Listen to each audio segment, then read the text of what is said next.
Hello we are live now.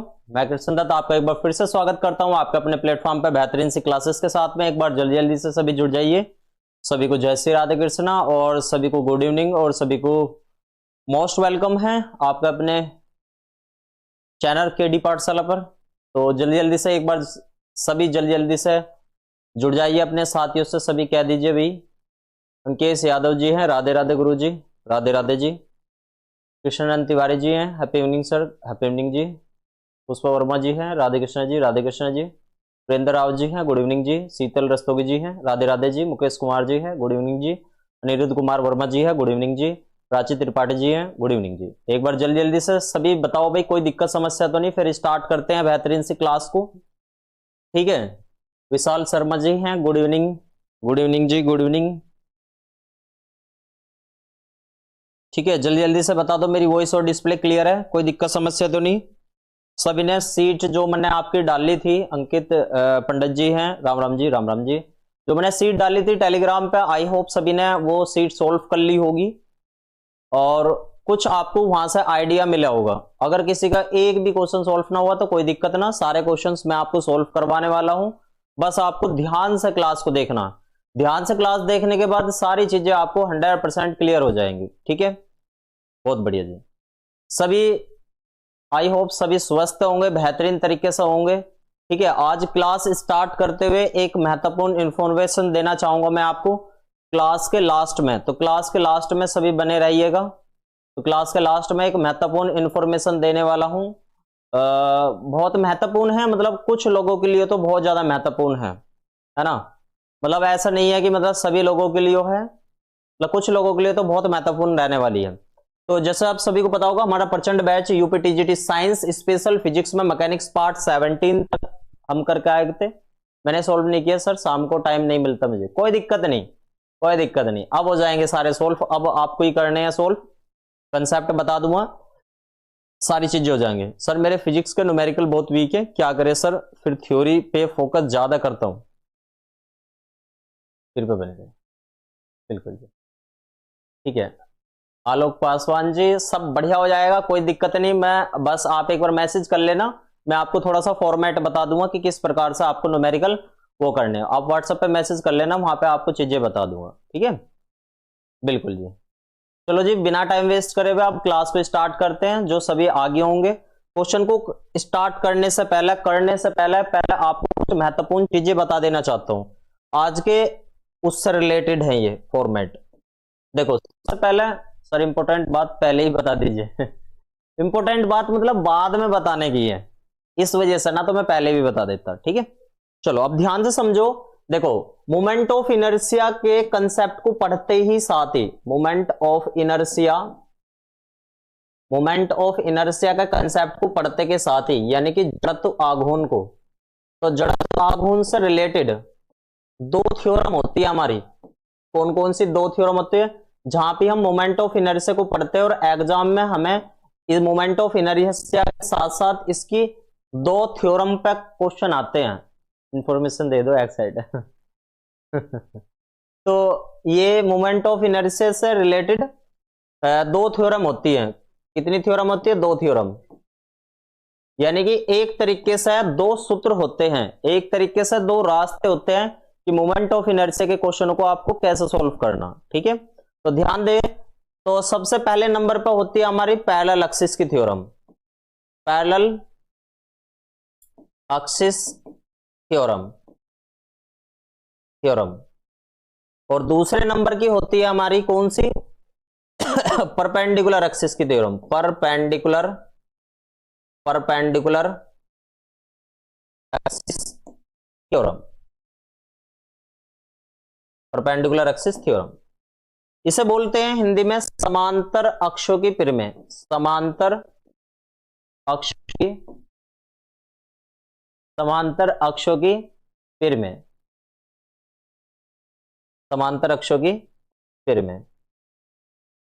और दूसरा होती है हमारी लंब अक्षों की पिरमें, लंब अक्षों की पिरमें, अक्षों की पिरमें। तो भैया इन दो थ्योरम से रिलेटेड हम कैसे, ठीक है। तो इन दो थ्योरम से रिलेटेड कैसे क्वेश्चन हमारे होंगे, वे सारी चीजें हमें अच्छे तरीके से देखनी है। सभी को गुड इवनिंग जी।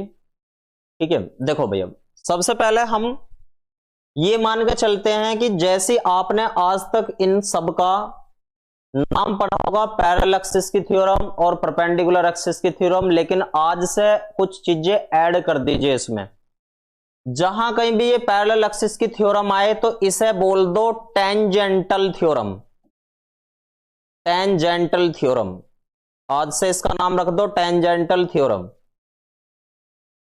और मैं टेंजेंटल थ्योरम क्यों कह रहा हूं वो सारी बात आपको अच्छे तरीके से बताने वाला हूं। स्पर्शी प्रमेय, स्पर्शी प्रमेय, ठीक है। और इसे आप बोल लोगे, आप इसे बोल दो डायमीटर थ्योरम। कौन सी थ्योरम बोल दोगे? डायमीटर थ्योरम, ठीक है। या ऐसे लिख लो diameter related theorem, diameter related theorem, ठीक है। यानी कि व्यास से संबंधित प्रमेय, व्यास से संबंधित प्रमेय, संबंधित प्रमेय। आपको अभी थोड़ा सा समझ में आने लग जाएगा कि इन थ्योरम का ये वाला नाम मैंने क्यों बताया, ठीक है जी। तो सबसे पहले नेक्स्ट स्लाइड पे हम चलते हैं। आई होप सभी को गए, यानी कि मोमेंट ऑफ इनर्शिया के क्वेश्चन को करते वक्त हमें दो रास्ते, दो सूत्र मिलते हैं कि दो थ्योरम मिलती है। उन दोनों थ्योरम का नाम है, एक तो पैरेलल एक्सिस की थ्योरम समांतर अक्षों की प्रमेय, एक परपेंडिकुलर एक्सिस की थ्योरम।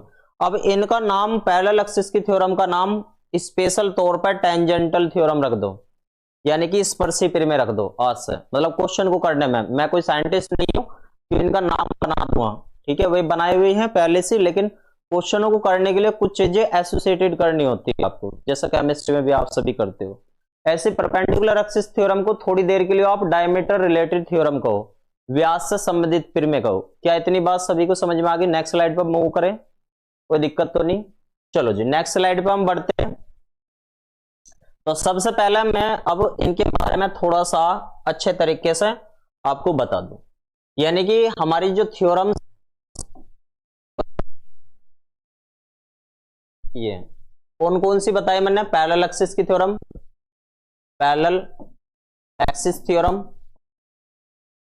और दूसरी बताई मैंने perpendicular axis theorem, perpendicular axis theorem, ठीक है। और इस वाली का समांतर अक्षों की प्रमेय,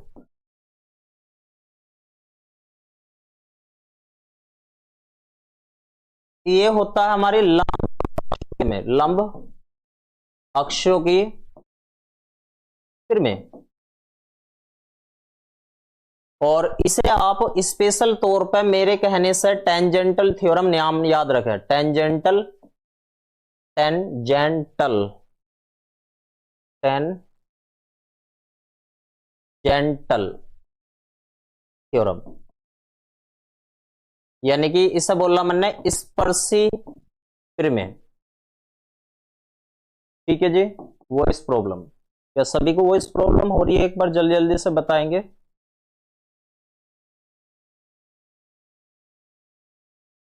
वो थोड़ा बहुत मूव करने पे ऐसा होगी, है ना?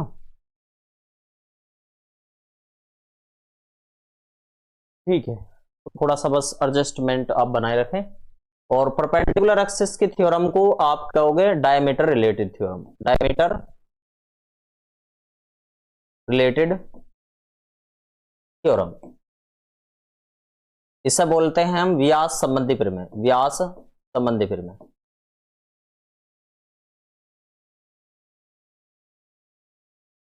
देखो ध्यान से समझना भाई, ठीक है सर, ठीक तो है, ठीक है। तो अब ध्यान से समझो पैरेलल एक्सिस की थ्योरम को। देखो क्वेश्चन में आपसे क्या करेगा, तो देखो पहले आपको कोई सी भी थ्योरम अगर लगानी है, कोई सी भी थ्योरम अगर लगानी है तो आपको कुछ रूल पता होने जरूरी है, ठीक है। अभी तो मैं ऐसे नॉर्मली लिख दे रहा हूं थ्योरम क्या है। थ्योरम है हमारी I equal to ICM plus MH² होता है, A² होता है, लेकिन मैं MR² ही लेकर चलूंगा यहां पे। ये हमारी पैरेलल एक्सिस की थ्योरम है, वो करने पर थोड़ा कट जाती है, हाँ वो थोड़ा सा वाइड हो जाता हूँ। अभी मैं आपको बताऊंगा ये कैसे लगानी होती है। ऐसी ये वाली होती है IZ equal to IX plus IY। Statement तो याद हो गया होगा दोनों का, अभी और समझ में आ जाएगा स्टेटमेंट ऐसा बनने क्यों कहा है। तो सबसे पहले मैं इन थ्योरम को अप्लाई करके बताता हूं और किन में ये थ्योरम अप्लाई होती है और कैसे ये थ्योरम को हम, कहां पे ये थ्योरम कहीं कहीं अपनी लिमिटेशन भी दिखाती है, कहीं कहीं फेल भी होती है। तो सबसे पहले इन थ्योरम को आपको लगाने के लिए आपको क्या पता होना चाहिए, बहुत जरूरी कुछ इंपॉर्टेंट पॉइंट पता होने चाहिए, कुछ स्टेप पता होने चाहिए। कि देखो आंसर तो आपका निकल कर 2 सेकंड में ही आ जाएगा, लेकिन आपको पहला उन 2 सेकंड के लिए आपको थोड़ी सी मेहनत पहले यहां करनी पड़ेगी। वैसे जिस किसी ने भी ये मेहनत पहले से ही कर रखी है बहुत बढ़िया है, ठीक है, लेकिन जो बिल्कुल बेसिक से चीजों को समझ रहे हैं, आज के बाद मुझे नहीं लगता कि आपका पैरेलल एक्सिस की थ्योरम और परपेंडिकुलर एक्सिस की थ्योरम से रिलेटेड कोई भी कंसेप्ट जो आपका एग्जाम से रिलेट करता होगा, विशेषकर यूपी टीजीटी से, कोई भी क्वेश्चन आपका छूटेगा। ठीक है, तो ध्यान देना भैया।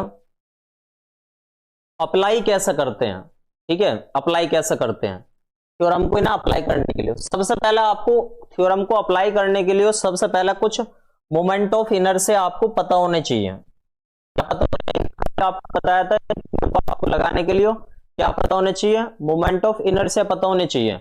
और मोमेंट ऑफ इनर्शिया किस किस के पता होने चाहिए, मैं आपको बता दूं आपके सिलेबस में ना, वैसे तो इतने सारे मोमेंट ऑफ इनर्शिया हैं, मतलब बहुत अलग में बात, तो 27-28 मोमेंट ऑफ इनर्शिया हैं डिफरेंट बॉडी की, लेकिन मैं आपको बता दूं यदि आप 4 से 5 की मोमेंट ऑफ इनर्शिया कर लोगे तो आपके एग्जाम में उनसे रिलेटेड क्वेश्चन बिल्कुल भी नहीं छूटेगा।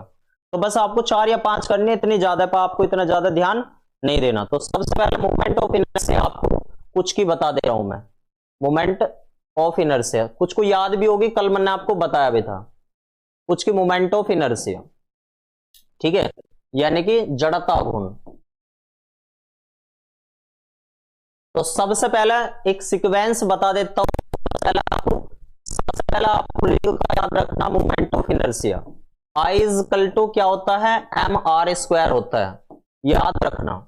दूसरे नंबर पे हमारा रिंग को हम क्या बोल देते हैं, मैं पहले यहां पे इनके साथ साथ वो भी लिखता हुआ चलो, वलय या छल्ला भी बोल देते हैं, वलय या छल्ला, वलय या छल्ला बोल देते हैं। दूसरे नंबर पे आपको पता होना चाहिए स्पेरिकल डिस्क, यानी कि गोलीय वलय, गोलीय इसका दूसरा नाम क्या होता है, एक बार सोचो भाई, एक बार हिंदी में बताना भाई क्या होता है इसका दूसरा नाम, क्या बोलते थे उसे, आपको बताया था गोलीय डिस्क को क्या बोलते थे, चलो मैं अभी माइंड में आ जाएगा गैली बता दूंगा। I इक्वल टू 1/2 MR², ठीक है। तीसरे नंबर पर हमारा होता था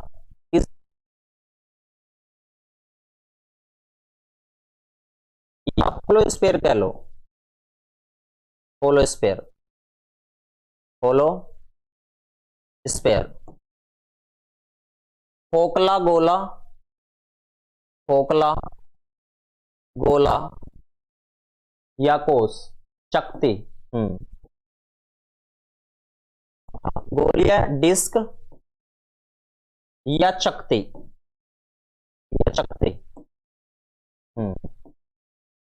तो खोखला गोला या कोस का क्या रहता है, I इक्वल टू 2/3 MR²।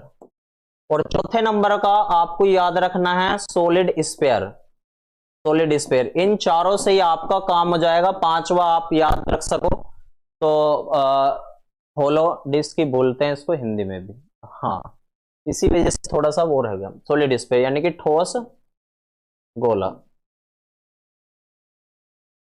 तो इसका moment of inertia I equal to 2/5 MR², ठीक है। कभी कभार आपसे क्या बोलेगा, आपसे बेलन के बारे में पूछेगा तो बेलन वाला यही रहेगा, इस स्पेरिकल डिस्क वाला ही गोल या डिस्क या चकती, ठीक है सर। स्पेरिकल डिस्क का एग्जांपल बता दीजिए। स्पेरिकल डिस्क जैसे मतलब आपने प्लेट नहीं होती आपके घरों में, जो प्लेट होती है ना, जो मोटाई में तो कम होती है और चौड़ाई में मतलब ज्यादा होती है, ऐसा, ठीक है, डिस्क ही बोलते हैं उसके अंदर। क्लियर है सभी को? तो इन चारों के आपको सीक्वेंस वाइज इन्हें याद रख लो कि इनमें से चार में से पैरेलल एक्सिस की थ्योरम किन किन में लगेगी, ये सारी चीजें मैं आपको बताने वाला हूं अच्छे तरीके से। रोटी, बिल्कुल सही बात है, रोटी भी ऐसी है, आपकी प्लेट है। और बचपन में आपने क्या करा होगा, रंग भरने के लिए ना एक वो लिया, इस कैमेल के कलर आते थे, मतलब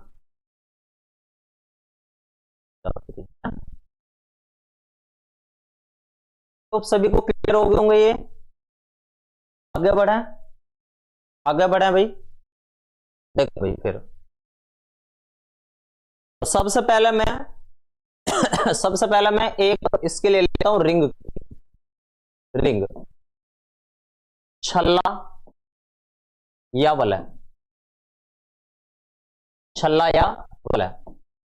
और इसका moment of inertia I is है, और इसका रिंग का सबसे ज्यादा होता है।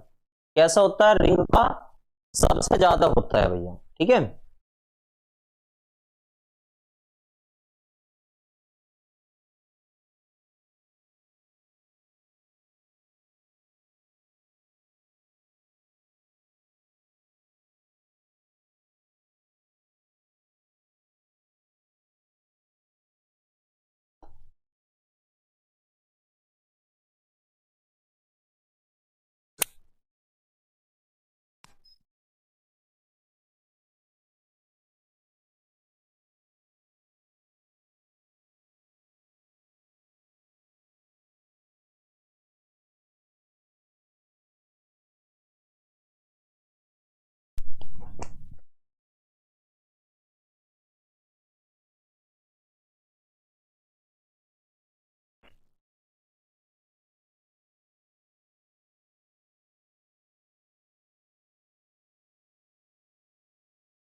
एक बार जल्दी जल्दी से बताओ, आप क्लियर है भी सभी को?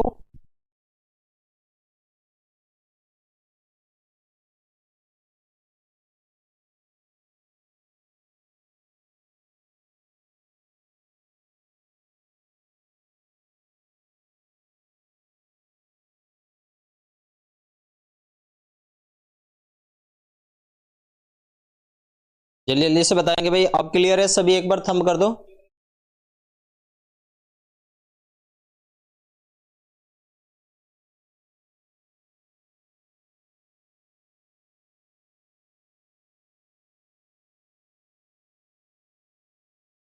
सभी एक बार यस लिख दो।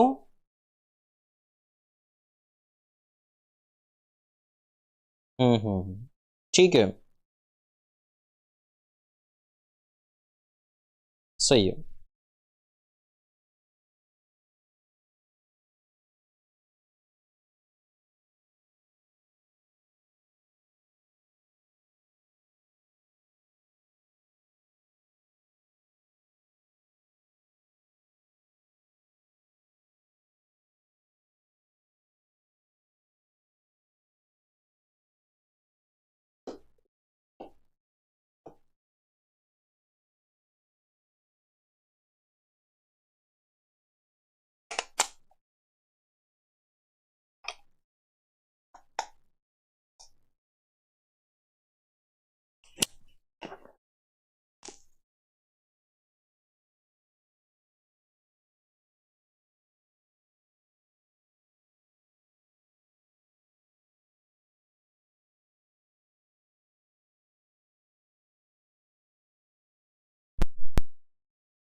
हेलो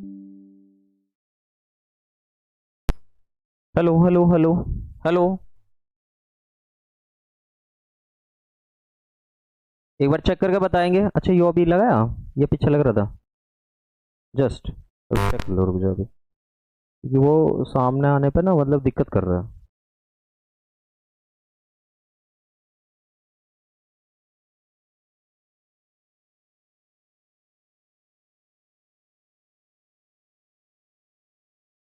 किस आ रही है? हम्म, अब आ गई सर। हम्म,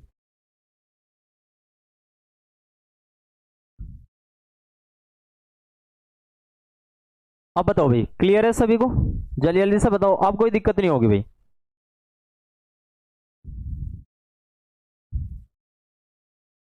एकदम क्लियर वॉइस आ गई होगी, अब कोई दिक्कत समस्या नहीं होगी आपको, ठीक है।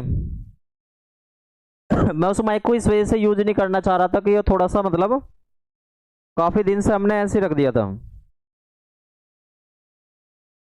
ठीक है। अब कोई दिक्कत नहीं होगी, ठीक है। शैलेंद्र कुमार जी, आपकी पूरी बात सुनी के लिए हमने थैंक यू,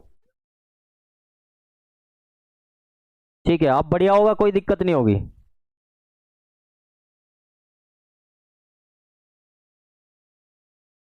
चलो जी, तो अब हम स्टार्ट करते हैं अपना रिंग वाला। तो रिंग वाले में हम कैसा मोमेंट ऑफ इनर्शिया लगाने वाले हैं, ठीक है। तो देखते हैं, सबसे पहले एक बार सभी थंब कर दो भाई। गुड इवनिंग सर, थोड़ा लेट हो गया, कोई दिक्कत नहीं। एक बार सभी थंब करके बताओ भाई, अब क्लियर है सब बढ़िया एकदम?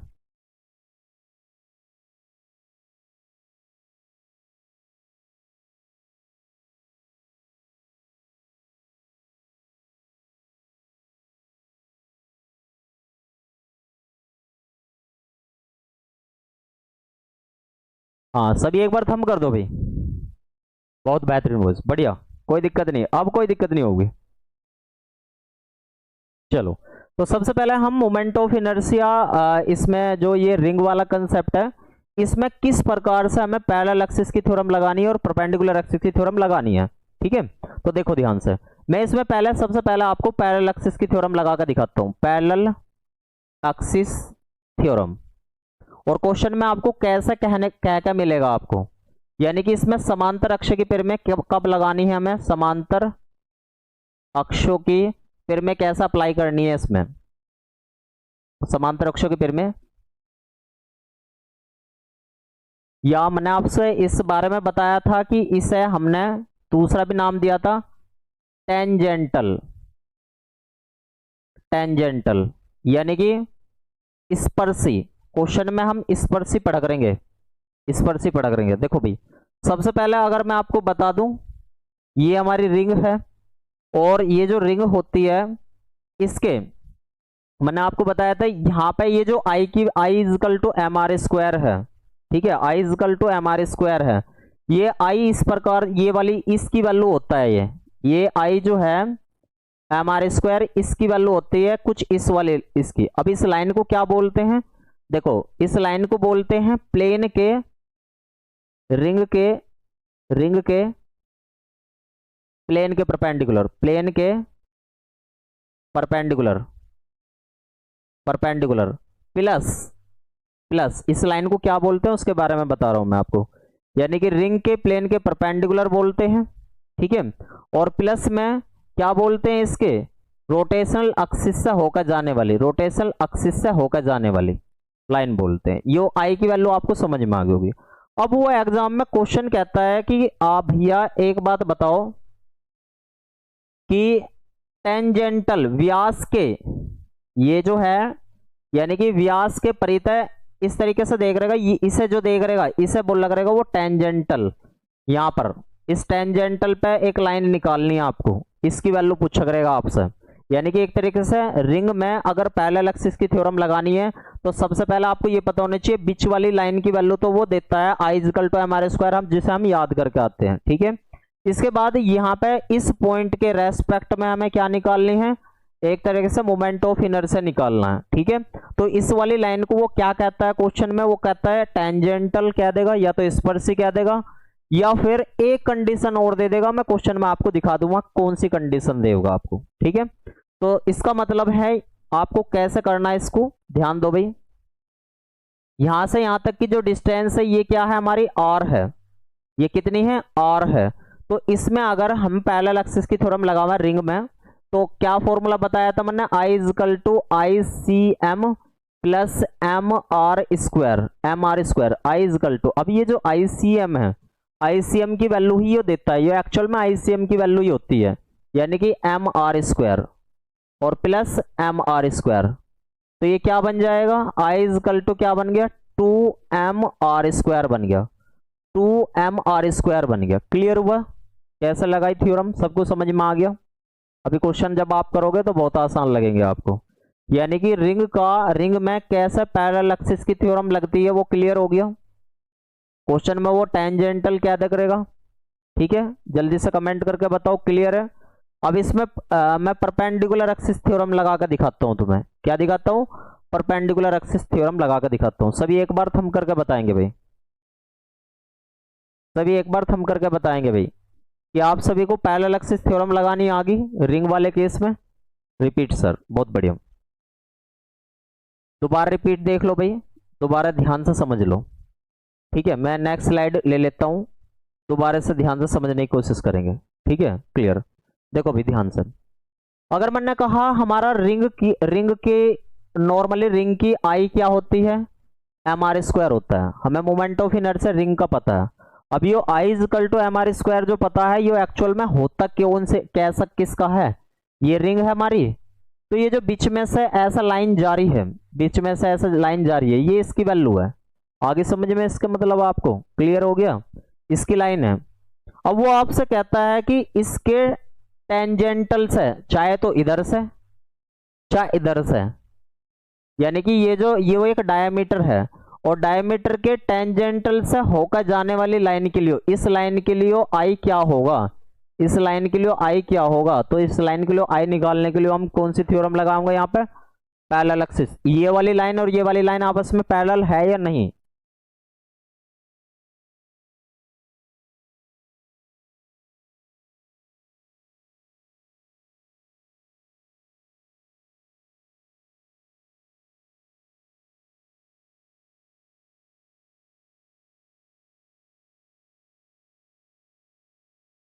ठीक है। तो इसके बारे में वो पूछता है। तो अगर आप देखोगे तो यहाँ ये वाली लाइन और ये वाली लाइन आपस में कैसी है, पैरेलल है।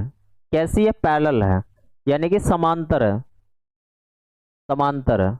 जब समांतर है तो यहाँ पे आई इज इक्वल टू फॉर्मूला समांतर एक्सिस की थ्योरम लगाऊंगे, ठीक है। तो आई इज इक्वल टू, ये हमेशा आईसीएम की वैल्यू ही होती है रिंग के लिए। किसकी वैल्यू दे रखी है, आईसीएम। सर बाहर वाली लाइन हॉरिजॉन्टल है या वर्टिकल, आप खुद देखो एक बार, ये कैसी लाइन है, बिल्कुल ऐसा है, ठीक है, वाई एक्सिस में है ये, ठीक है। तो आई की वैल्यू ये कितनी है, एम आर स्क्वायर है प्लस एम आर स्क्वायर है। तो क्या आंसर आ जाओगा, आई इज इक्वल टू क्या बना, 2m r स्क्वायर आओगा। कोई दिक्कत, यानी कि आपको पैरेलल एक्सिस की थ्योरम यहां पे लगाना आ गई। क्लियर हो गया सभी को, कोई दिक्कत समस्या किसी को भी, जल्दी बताओ भाई, क्लियर है। यानी कि रिंग में हमने पैरेलल एक्सिस की थ्योरम लगा दी। अब रिंग में ही आपको परपेंडिकुलर एक्सिस की थ्योरम लगा कर दिखाता हूं मैं। किसमें, रिंग में, किसकी थ्योरम, परपेंडिकुलर एक्सिस की थ्योरम, परपेंडिकुलर एक्सिस थ्योरम, ठीक है। तो रिंग के लिए आई जो होता है हमें सबको पता है, एम आर स्क्वायर होता है।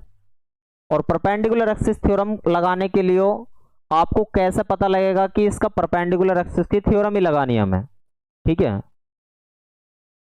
हमें मतलब कैसे पता लगेगा, इसमें परपेंडिकुलर एक्सिस की थ्योरम ही यहां पे लगानी है, ठीक है।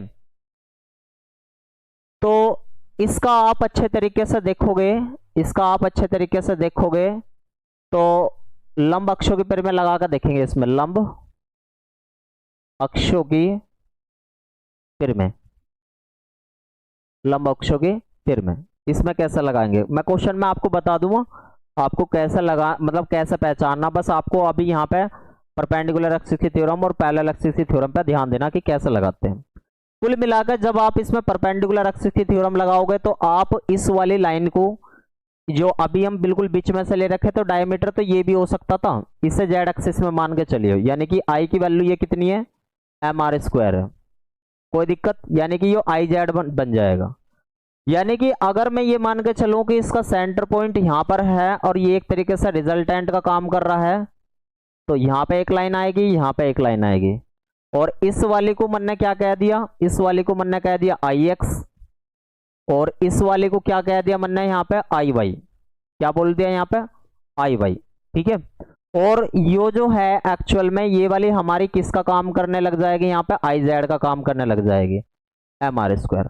ध्यान नहीं, कुछ ना करना, जब आपसे आई एक्स की वैल्यू पूछे तो इस वाली वैल्यू को आपको क्या कर देना, आधा कर देना, तो mr² की आधी वैल्यू 1/2 mr², ठीक है। ऐसी आई वाई की वैल्यू भी पूछेगा तो 1/2 mr², तो यानी कि इसका आंसर क्या हो जाएगा, आंसर क्या बना इसका, आंसर 1/2 mr²। जल्दी से बताओ कोई दिक्कत समस्या किसी को भी, जल्दी से बताओ कोई दिक्कत समस्या, आई होप किसी को कोई दिक्कत समस्या नहीं हुई होगी, थम कर दो एक बार, फिर मैं आगे बढ़ूंगा, ठीक है भैया, जल्दी जल्दी से थम करके बताओ कोई दिक्कत समस्या तो नहीं है किसी को भी, फिर मैं आगे बढ़ता हूं। आपको क्या इसकी क्लियर होगी सारी कंडीशन, सभी एक बार जल्दी से बताओ, कोई रिपीट टर्म्स आएगी तो दोबारा से रिपीट करके बताता हूं मैं एक बार, ठीक है, पर जल्दी जल्दी से बताओ कोई दिक्कत तो नहीं है।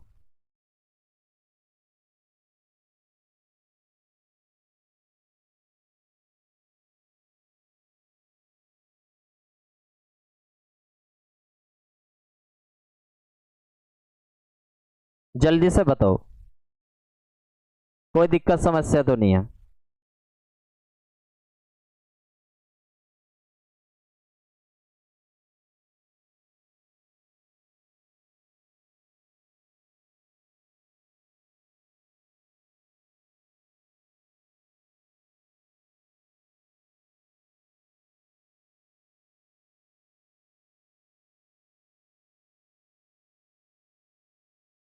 जल्दी जल्दी से सभी थम करके बताओ, क्लियर है सभी को। और आपसे एग्जाम में क्या पूछता है, लंब अक्षों की पिर में कब लगेगी, मैं जब आपको वो वहां पे क्वेश्चन दिखाऊंगा तो आपको देखना पड़ेगा कि कब वो आपसे टर्म्स पूछेगा, ठीक है, क्लियर हो गया। चलो तो आगे बढ़ते हैं, रिंग का तो आपने समझ लिया अच्छे तरीके से, अब हम देखते हैं स्फेरिकल सेल का, वो स्फेरिकल डिस्क का, ठीक है, गोलीय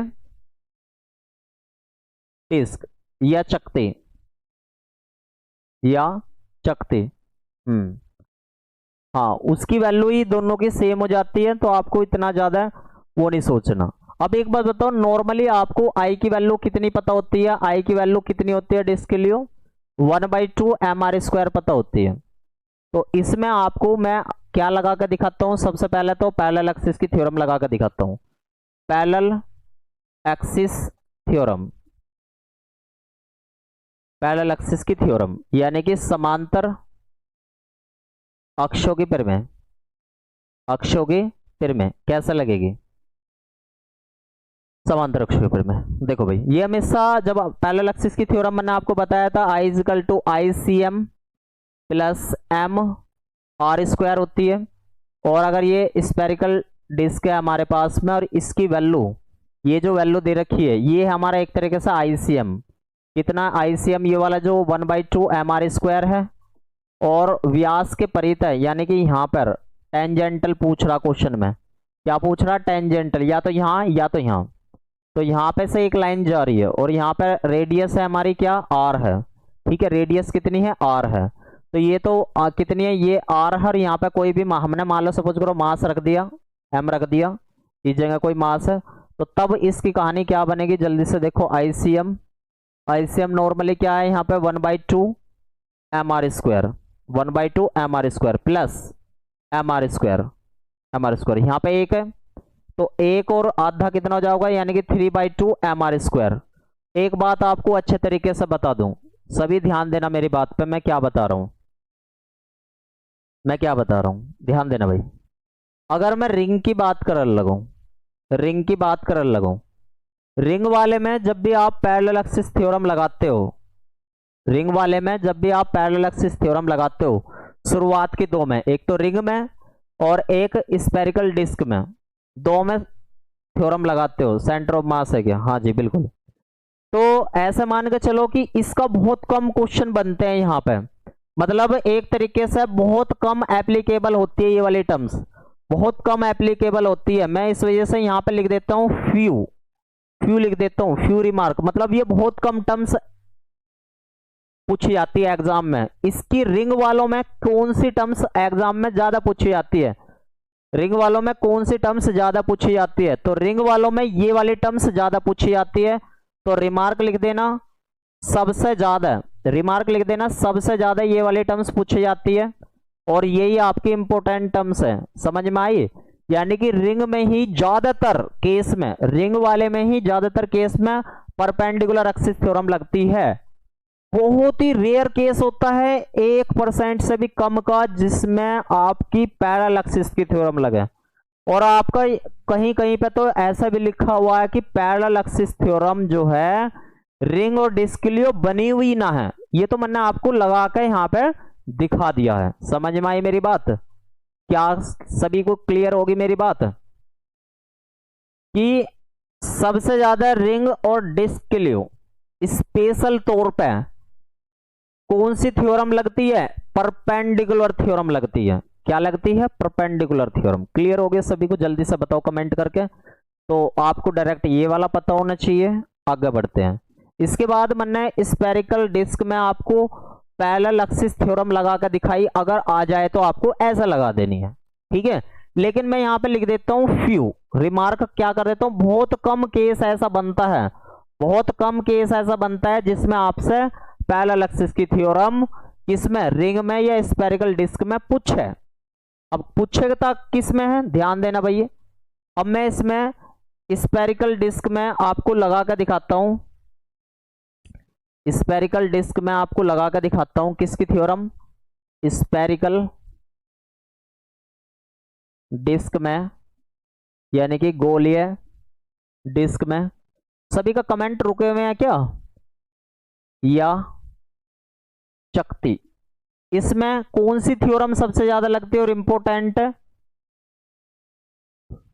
perpendicular axis theorem, perpendicular axis theorem, perpendicular axis theorem, यानी कि लंब अक्षों की परिमेय, लंब अक्षों की परिमेय। मेरे हिसाब से आपके कमेंट रुके हुए हैं, या नोट कर रहे हो सभी या नोट कर रहे हो? देखो भाई स्फेरिकल डिस्क में परपेंडिकुलर से हमें पता है स्फेरिकल डिस्क में आई इज इक्वल टू क्या रहा है, 1/2 mr² हुआ है नॉर्मली। अब परपेंडिकुलर एक्सिस थ्योरम के अकॉर्डिंग मैं देखना चाह रहा हूं, मान लो ये डिस्क है। अब आप इसे जब कभी आप परपेंडिकुलर एक्सिस थ्योरम लगाओ तो इसका मतलब है इस वाली ये जो ICM है डायमीटर के रेस्पेक्ट में, आप इसे ऐसा भी कह सकते हो, इसे जेड बना कर चलो, यानी कि आई की वैल्यू अब ऐसा ट्रीट करोगे आप 1/2 mr², यानी कि ये एक तरीके से अगर यहाँ पे सेंटर पॉइंट हमारा क्या हो, बिल्कुल जी यहाँ पे बिल्कुल सेंटर पॉइंट हो, तो यहाँ पर एक वाई एक्सिस में और एक एक्स एक्सिस में, ये रिजल्टेंट का काम कर रहा, किसका काम कर रहा है, समझ रहे हैं सर? बिल्कुल। ये किसका काम कर रहा है, एक तरीके से IX का, और ये किसका काम कर रहा है, एक तरीके से IY का। तो आपको कुछ नहीं करना, इस वाली 1/2 mr² का आधा कर दो, और 1/2 mr² का आधा क्या होगा, इस एक्सिस में कितना जाओगे 1/4 mr², और इस वाली एक्सिस में कितना जाओगे 1/4 mr², 1/4 mr²। तो राइट आंसर इसका क्या बनेगा 1/4 mr²। स्फेरिकल डिस्क में अगर परपेंडिकुलर एक्सिस थ्योरम लगा दोगे, शांति से सुन रहे हैं, नोट कर रहे हैं, बहुत बढ़िया, फोकस कर रहे हैं, गजब। तो क्वेश्चन आपका बिल्कुल भी नहीं छूटेगा यहाँ पे, ठीक है।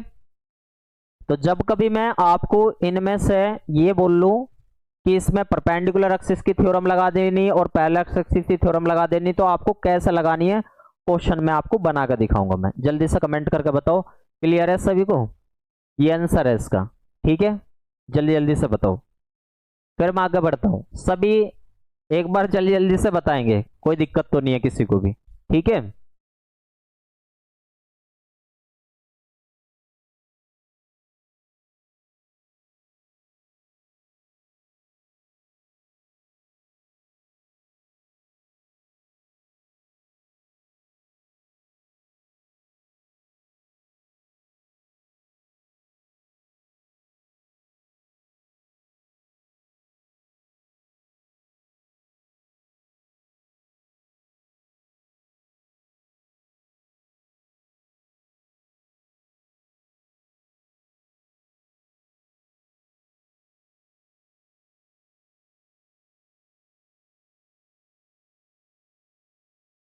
जल्दी से बताओ भाई, क्लियर है सभी को?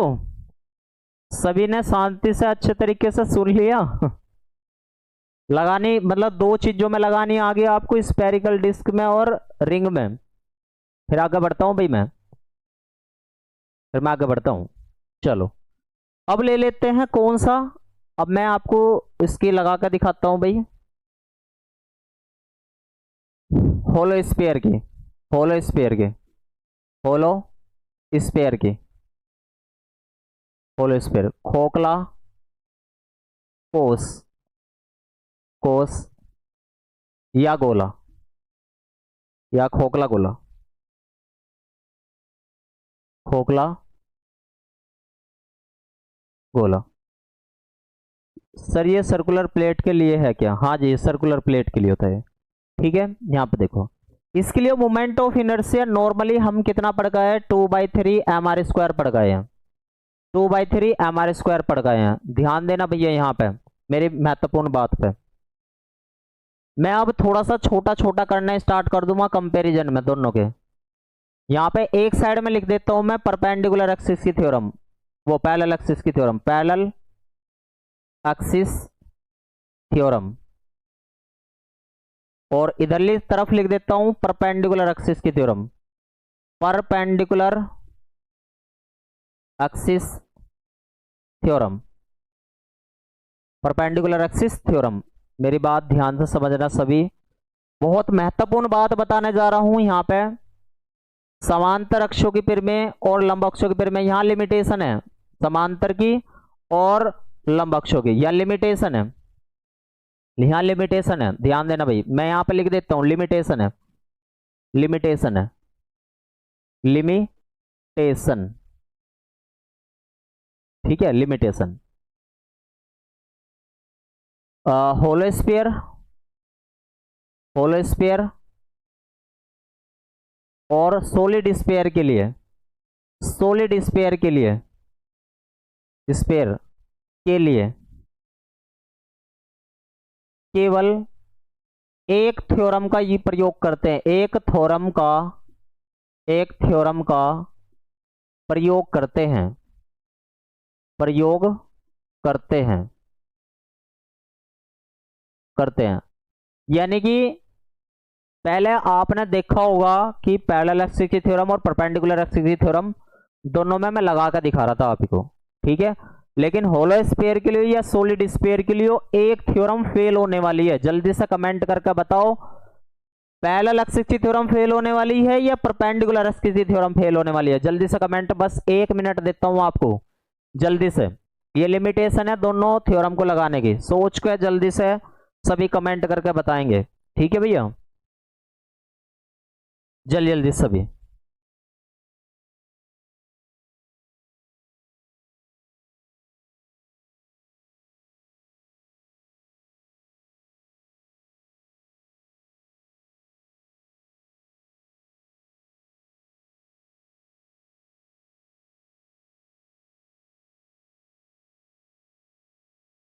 ठीक है, जल्दी से बताओ भाई, इन दोनों के लिए, इन दोनों के लिए विशेष तौर पर इन दोनों में से एक थ्योरम काम करती है, दूसरी थ्योरम काम नहीं करती, ड्यू टू सिमेट्री। पैरेलल की फेल होने वाली है, परपेंडिकुलर लग रहा है।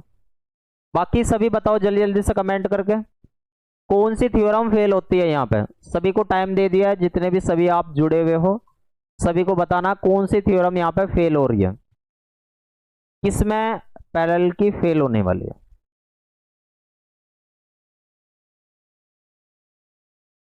जल्दी जल्दी से बताओ। और ऐसा इस वजह से होता है ड्यू टू सिमेट्री। और ठोस वाली चीजों में सिमेट्री दोनों तरफ, तीनों तरफ, चारों तरफ, या ऐसा कह सकते हो कि परपेंडिकुलर रहेगा, परपेंडिकुलर रहेगा। और बाकी सभी कमेंट करके बताओ भाई।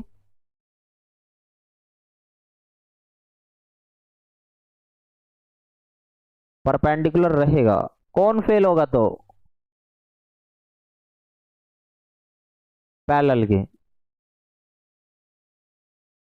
तो याद रखना कि जहां कहीं भी होलो स्फीयर या सॉलिड स्फीयर आपको दिखाई दे जावे, फेल होगी कौन सी थ्योरम? फेल होगी perpendicular theorem, perpendicular theorem, perpendicular theorem, यानी कि लंब अक्षों के फेल हो जाएंगे।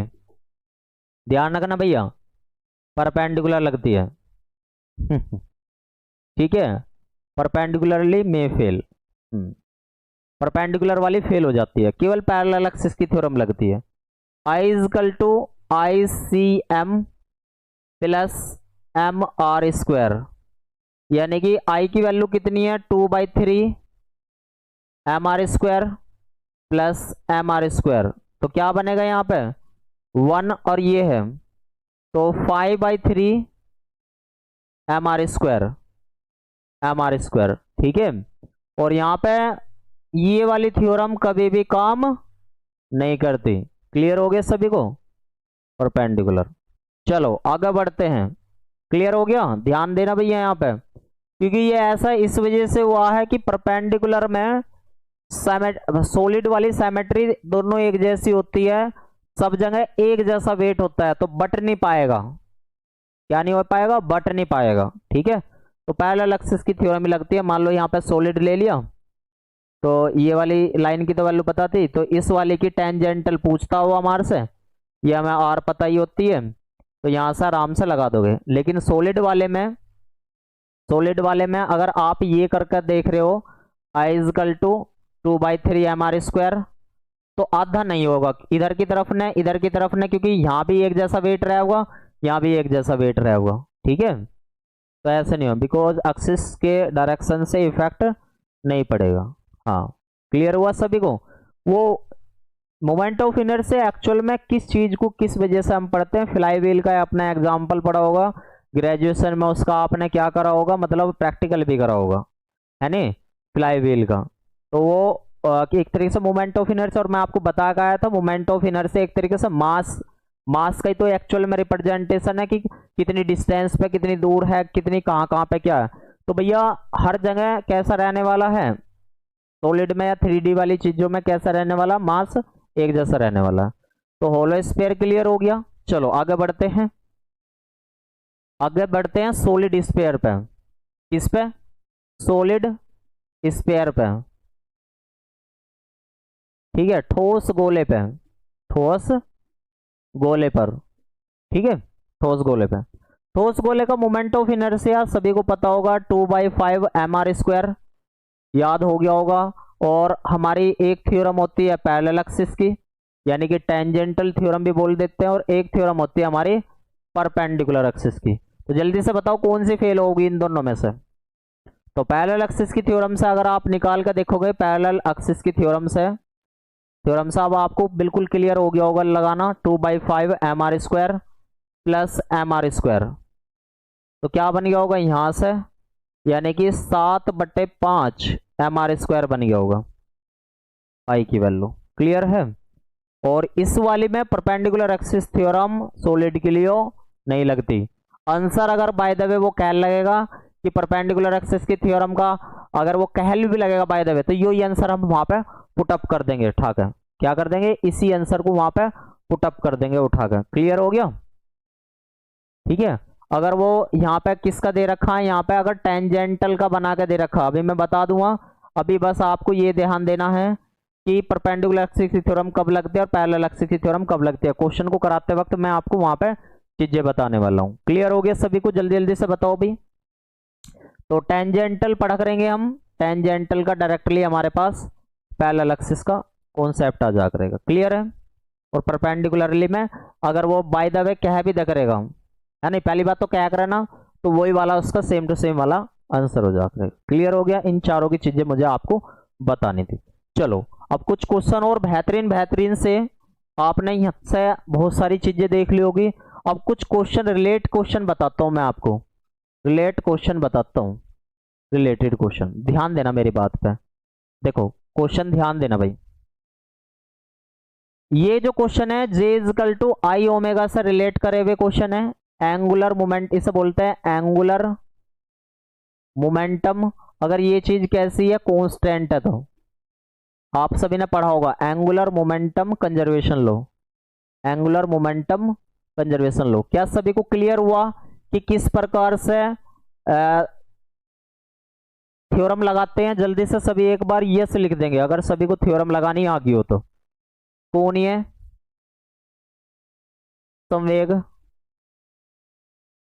संरक्षण का नियम। नियम तो सबने पढ़ रखा होगा, लेकिन अप्लाई करना बहुत कठिन काम होता है इसका। सबको ध्यान देंगे यहाँ पे I1 omega 1 is equal to I2 omega 2 से किस किस तरीके का फॉर्मेट आप सब बनने वाला है एंगुलर मोमेंटम कंजर्वेशन लॉ से। तो ध्यान देंगे मेरी बात पे, इससे रिलेटेड एक्स्ट्राज क्वेश्चन कैसे पूछे जाते हैं न्यूमेरिकल, और मैं गारंटी दे रहा हूं कि यहां से क्वेश्चन आते हुए भी आपके छूट जाएंगे अगर आपको इस कंसेप्ट को ध्यान से नहीं पढ़ के जाओगे तो। पर आज के बाद आपके क्वेश्चन बिल्कुल भी नहीं छूटेंगे, ध्यान देना भाई। पहला क्वेश्चन, फर्स्ट क्वेश्चन, ध्यान देना भाई। पहला question, first type, first type, first type, ठीक है, ध्यान देना। कोई एक चकती लगातार घूम रही है, कोई भी एक चकती क्या हो रही है, लगातार मोशन कर रही है, या कोई भी चीज मोशन कर रही है। तो मोशन करते हुए हमेशा याद रखना कौन सी चीज कंजर्व्ड होगी, कौन सी चीज कंजर्व्ड होगी। तो मोशन करते हुए ऐसा गोल गोल रोटेशनल मोशन करते हुए हमेशा एफ एक्सटर्नल शुड बी 0। देखो कौन सी चीज सुरक्षित होती है, कौन सी चीज सुरक्षित होती है? दिव्यांशु श्रीवास्तव जी ध्यान दो भाई। अगर आप इसकी बात कर रहे हो एंगुलर मोमेंटम कंजर्वेशन लॉ की, तो एफ एक्सटर्नल 0 नहीं होता, तो एक्सटर्नल 0 होता है, ठीक है, तो 0 होता है, तो 0 होता है। तब बनता है ये कि D L by D T equal to 0। तो एल बराबर कॉन्स्टेंट, या फिर एल के स्थान पे हम क्या ले लेते हैं, जे ले लेते हैं, ठीक है, टो होता है वहां पे, ठीक है दिव्यांशु श्रीवास्तव जी, यानी कि टॉर्क होता है। और अगर आपसे कोई कह लगा कि एफ एक्सटर्नल कैसा रहेगा 0, तो वो लीनियर मोमेंटम कंजर्वेशन लॉ होता है, यानी कि रेखीय संवेग संरक्षण का सिद्धांत, ठीक है जी। चलो ध्यान दो भाई मेरी बात पे कि फर्स्ट टाइप में कोई चीज अगर घूम रही है तो कौन सी चीज कंजर्व्ड होती है। तो आपको याद रखना कि हमारा एंगुलर मोमेंट कौन सा, एंगुलर मोमेंटम कंजर्व्ड होता है हमेशा, एंगुलर मोमेंटम कंजर्व्ड होता है, यानी कि कोणीय संवेग संरक्षित होता है, केवल कोणीय संवेग संरक्षित होता है। अब ध्यान देना दूसरी चीज, चेंजेबिलिटी किसकी आती है, चेंज किस किस में होता है? ध्यान दो भाई, दो चीज होती है, हम आप सभी ने फॉर्मूला पढ़ा होगा कि I omega is equal to constant, I omega is equal to constant, ये पढ़ा होगा आपने। अब यहां पे देखो, अगर मैं आई की वैल्यू बढ़ा रहा हूं, आई की वैल्यू बढ़ा रहा हूं, तो ओमेगा की वैल्यू ऑटोमेटिकली मुझे घटानी पड़ेगी। पहली बात ध्यान से समझेंगे, यस सर, लीनियर मोमेंटम में ये होगा, हाँ जी। तो आई ओमेगा, अब आप खुद सोच कर देखो कि मुझे फिक्स वैल्यू है, मेरे पास फिक्स वैल्यू कितनी है, 100 रुपये है मेरे पास। मेरी मम्मी ने मुझे 100 रुपये दिए और कहा कि भैया 10 रुपये किलो गोभी हो रही है और 10 रुपये किलो आलू हो रहे हैं, तू लिया बाजार से जाकर। तो अब उन्होंने मुझे क्वांटिटी नहीं बताई, बस ये बताया कि तेरे पास 100 रुपये हैं, खत्म करके आने तुझे ये इन दो चीज को ही खरीदने में। तो सीधी सी बात है, अगर मैं 5 किलो, अगर मैं सपोज करो 2 किलो गोभी लेता हूं तो 8 किलो आलू आ जाएंगे। अगर मैं अब क्या करता हूं 3 किलो गोभी लेता हूं तो 7 किलो आलू आ जाएंगे। 4 किलो गोभी लेता हूं तो 6 किलो आलू आ जाएंगे। तो इसका मतलब है एक चीज को मैं बढ़ाता जा रहा हूं, दूसरी चीज अपने आप घटती जा रही है। बट लेने हैं मुझे पूरे फिक्स है, 10 किलो चीज लेनी है और 100 रुपए की लेनी है। तो इसका कुल मिलाकर मतलब ये हुआ कि अगर आई की वैल्यू को आप क्या कर रहे होगे, बढ़ा रहे होगे, तो अपने आप ही इस एंगुलर मोमेंटम को कंजर्व रखने के लिए ओमेगा की वैल्यू घटानी पड़ेगी। अगर ये दोनों बात आपको समझ में आ गई, क्वेश्चन डेफिनेटली बन जाएंगे। क्वेश्चन यहां से तो बिल्कुल ऐसा बनता नहीं है, क्योंकि ये चीजें सभी पढ़ के आते हैं। अब देखो क्वेश्चन कैसा बनता है, रिलेट मार्क कैसा आता है, यहाँ पे रिलेट मार्क कैसा आता है, ध्यान देना मेरी बात पे, ठीक है। क्वेश्चन ध्यान से समझना। देखो क्वेश्चन कैसा कैसा आएंगे। पहला क्वेश्चन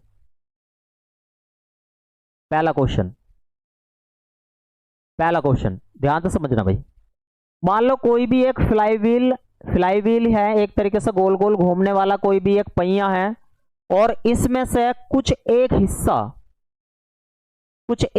टूट के गिर गया। मान लो यहां से ये वाला जो पार्ट है यहां से टूट के गिर गया, ये पार्ट जो है ब्रेक हो गया यहां से, यानी कि पहिए का, मैं यहां पे लिख देता हूं, घूमते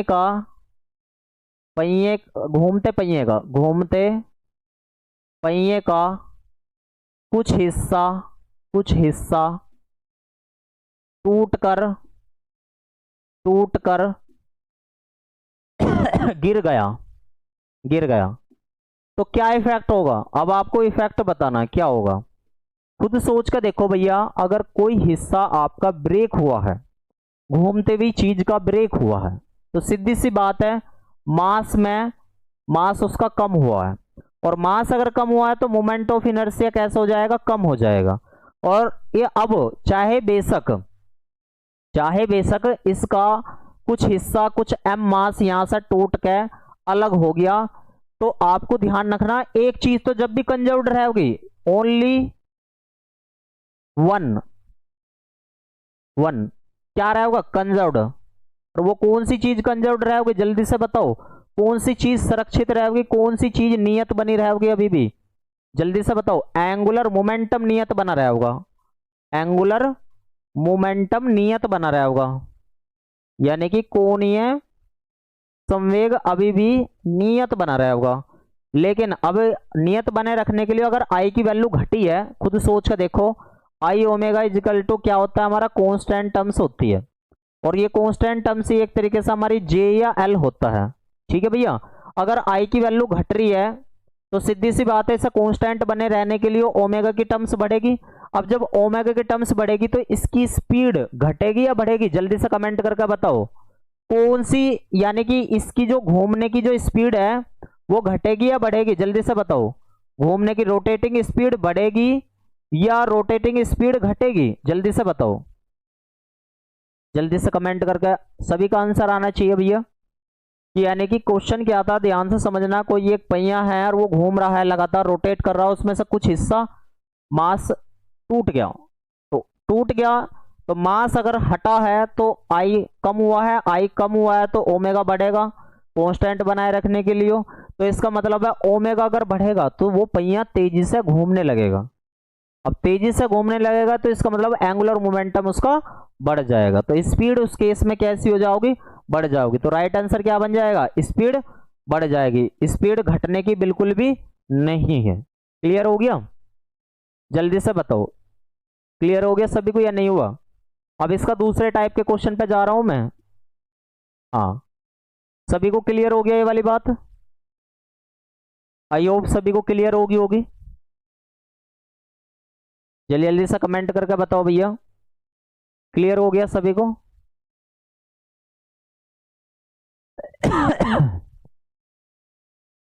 ठीक है जी। अब दूसरे वाले क्वेश्चन में एक क्वेश्चन और रिलेट करता है, यहां से एक क्वेश्चन और रिलेट करता है, ध्यान देना भैया।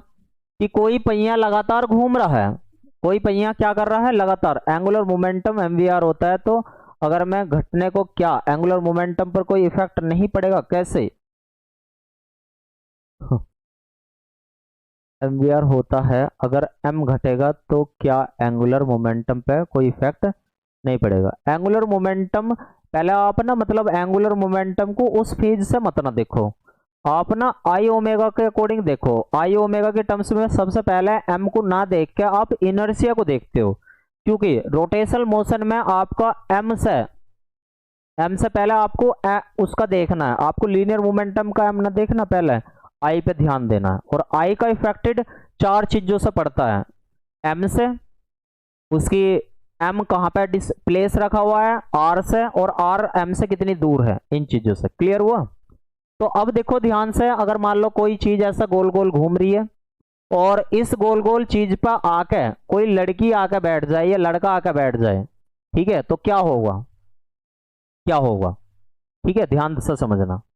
तो क्या होगा इस केस में, एक चीज तो ओनली वन क्या रहेगी, कंजर्व्ड रहेगी। कौन सी चीज कंजर्व्ड बनेगी, कौन सी चीज कंजर्व्ड बनेगी, कौन सी चीज कंजर्व्ड बनेगी, जल्दी से बताओ। ओनली एक चीज कंजर्व्ड रहेगी, एंगुलर मोमेंटम कंजर्व्ड रहेगा। कौन सा? एंगुलर मोमेंटम कंजर्व्ड रहेगा। केवल एक कोणीय संवेग इसका सुरक्षित रहेगा, कोणीय संवेग, ठीक है। लेकिन अगर आप अच्छे तरीके से देखोगे, इस कोणीय संवेग को सुरक्षित करने के लिए I omega is equal to constant terms बनाने के लिए इजिकल टू जे या फिर एल, आपको इस चीज को देखने के लिए, ये चीज तो ऐसी है कि शांति से बिठाए रखने की है, आपको ये ना देखना, इसके कंपोनेंट टर्म्स को देखना आ जाता है। ये चीज तो आपकी बिल्कुल एंगुलर मोमेंटम एकदम कंजर्व्ड रहना है। अब इसे कंजर्व्ड काम कौन करने का काम करता है? जो इसके अंदर के कंपोनेंट होते हैं, आई ओमेगा। अब आप अच्छे तरीके से देखोगे, यहां पे एक चीज तो कंजर्व्ड होगी, लेकिन दूसरी चीज का क्या इफेक्ट पड़ेगा, ध्यान देना। अगर इस पे आकर मास बढ़ गया तो इनर्शिया यहां पे कैसे हो जाओगी, आई की वैल्यू बढ़ जाएगी, और ओमेगा कैसा हो जाएगा, यहां पे घट जाओगा। क्लियर हुआ सभी को? जल्दी से कमेंट करके बताओ भाई। फिर क्वेश्चनों में भी लगा कर दिखाऊंगा। ये तो एक थियोरेटिकल पार्ट था जो आपके यहां से क्वेश्चन बनने के। और आपको एक चीज मैं आपको बता दूं, एंगुलर मोमेंटम का आपके सिलेबस में और रोटेशनल मोशन आपके सिलेबस में स्पेशल तौर पर लिखा हुआ है। मैं आपको अगर सिलेबस दिखा दूं अच्छे तरीके से,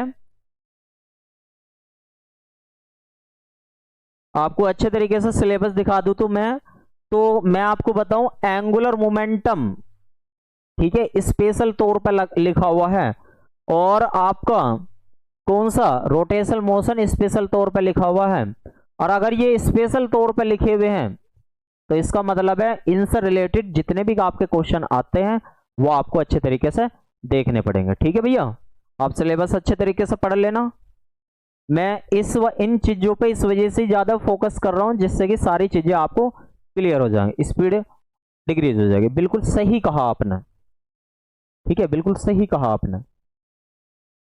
क्लियर हुआ? अब तीसरे क्वेश्चन की तरफ प्रस्थान करते हैं, और कैसा फॉर्मेट बन के आता है यहां से क्वेश्चन। क्लास चाहे कितनी देर की हो जाए स्पीड कम हो जाएगी, बिल्कुल। देखो, चाहे क्लास कितनी देर की हो जाए, क्लास में ही कंसेप्ट क्लियर होना चाहिए। अभी मैंने क्वेश्चन, जबकि मुझे 22 क्वेश्चन के आसपास कराने, मैं आपके कंसेप्टों को क्लियर करा रहा हूं। ठीक है, ध्यान देना भाई। नेक्स्ट वाली बात पे, नेक्स्ट वाली बात पे देखो ध्यान से। फॉर्मूला आप सभी ने पढ़ा होगा, I1 omega 1 is equal to I2 omega 2। इस वाले फॉर्मूले से न्यूमेरिकल फॉर्मेट कैसे बन के आता है, ध्यान देना भैया। न्यूमेरिकल फॉर्मेट कैसे बन के आता है, numerical format, numerical format, numerical format, ध्यान देना भाई। क्या कहेगा वो, आपसे कहेगा जब भी ये किसी ना किसी का इनर्शिया दे देगा। मैं सपोज करो ये मान के चल रहा हूं, इनर्शिया उसने दे दिया किसका, स्फेरिकल डिस्क का दे दिया।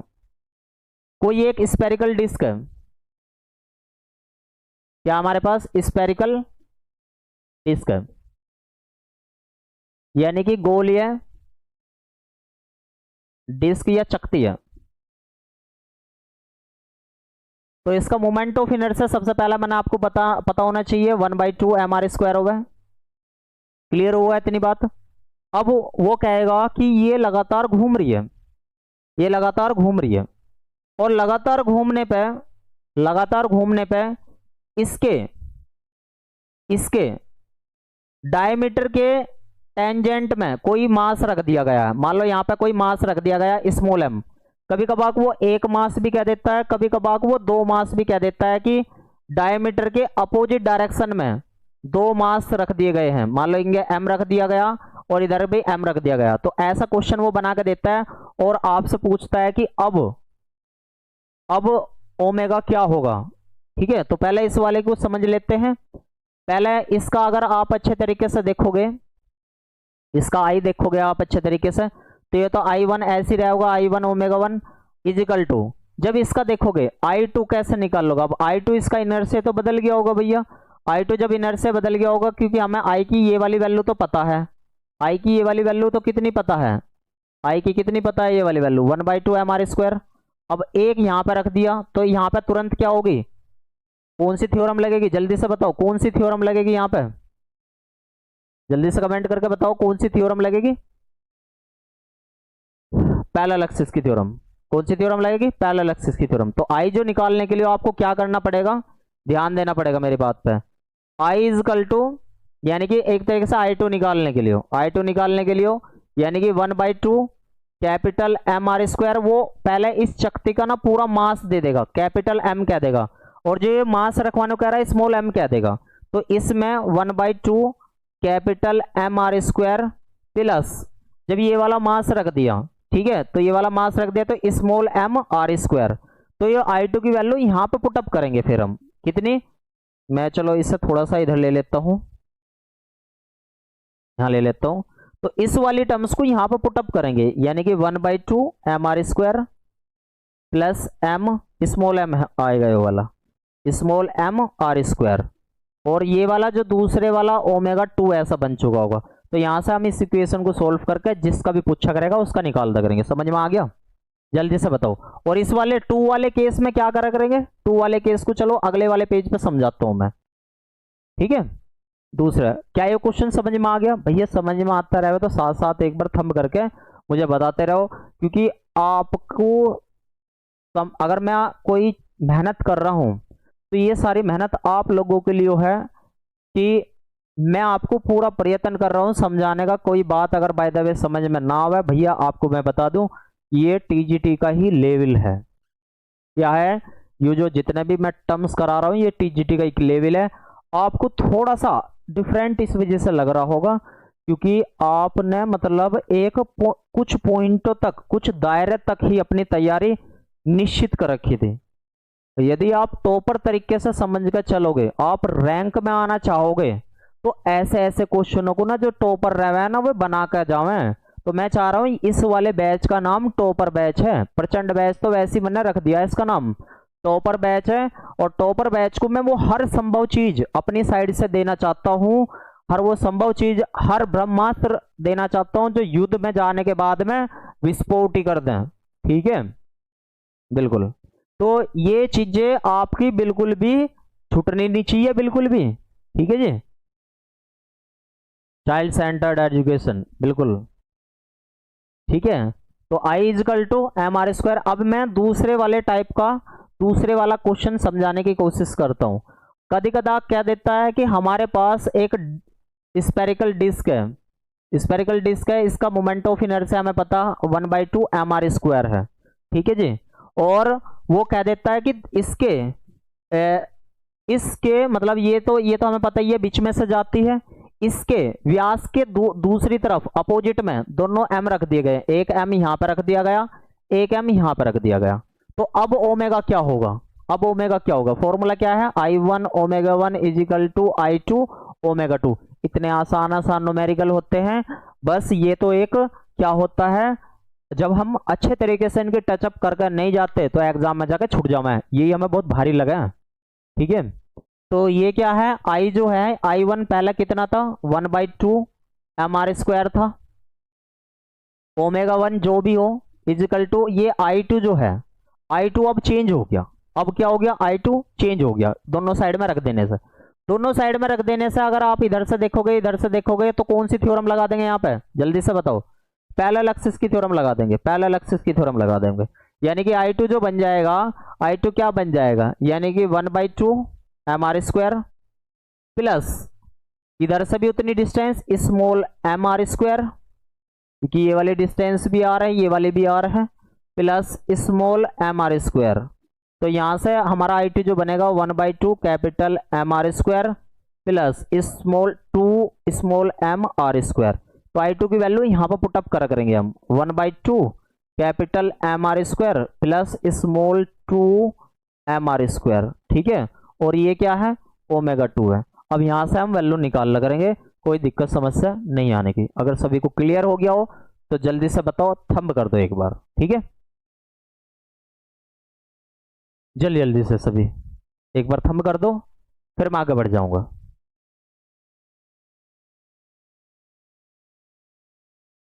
ठीक है, ये न्यूमेरिकल कंसेप्ट था इसका, कि न्यूमेरिकल कंसेप्ट और किस प्रकार का बनना था भैया। ठीक है,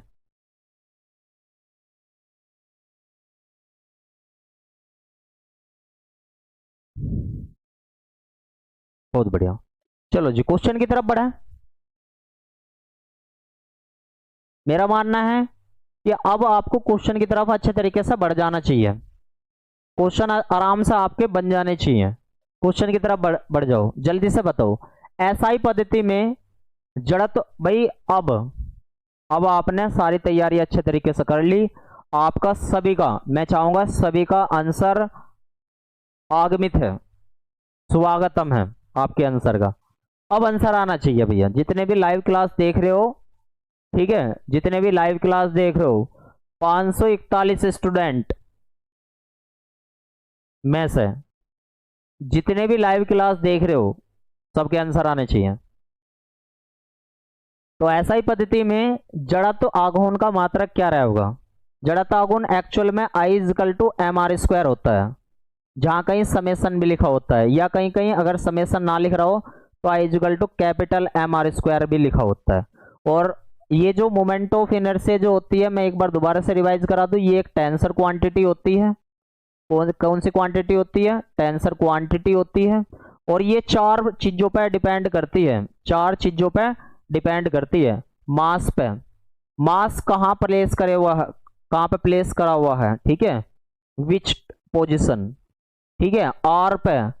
ठीक है, और आर कहां पे, एम के रेस्पेक्ट में विच पोजीशन दिखाए हुए है, आर जो है एम के रेस्पेक्ट में कितनी पोजीशन दिखाए हुए। तो ये 4 चीज आपको अच्छे तरीके से पता होनी चाहिए। बहुत ज्यादा स्टूडेंट है सर, हाँ जी। ठीक है, तो इतनी टर्म्स में आपको बिल्कुल पता होनी चाहिए। और आपको मोमेंट ऑफ इनर्शिया सभी का एक बार दोबारा से याद करा दूं। रिंग का अगर याद करोगे तो कितना होगा, mr²। ठीक है, डिस्क का क्या होगे तो कितना होगा, 1/2 mr²। और आई की वैल्यू कितने, कौन सा, होलो स्फीयर, होलो स्फीयर के क्या होगे तो 2/3 mr²। सभी रिवाइज करा देता हूं। आई सॉलिड स्फीयर के लिए क्या होगे तो 2/5 mr²। ठीक है, 2/5 mr²। ठीक है, तो जल्दी जल्दी से इसका अगर बना के देखोगे तो किलोग्राम, और ये क्या जाओगा metre square, kilogram metre square. कौन सा आंसर दिखाई दे रहा, इट कैन पॉसिबल। तो जल्दी से बताओ, कोई दिक्कत तो ना है, यानी कि बी ऑप्शन कैसा हो जाएगा, राइट आंसर। बी ऑप्शन कैसा हो जाएगा, राइट आंसर। इसमें तो काफी होते हैं, जल्दी से बताओ, कोई दिक्कत समस्या किसी को भी। जल्दी जल्दी से बी ऑप्शन क्लियर हो गया।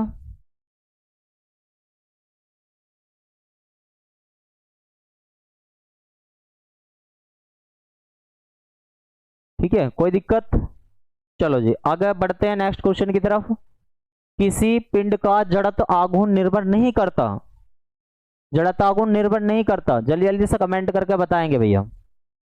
द्रव्यमान पर, पिंड में घूर्णन अक्ष के परितः द्रव्यमान के वितरण पर, घूर्णन अक्ष की स्थिति पर, और डी कोणीय चाल पर।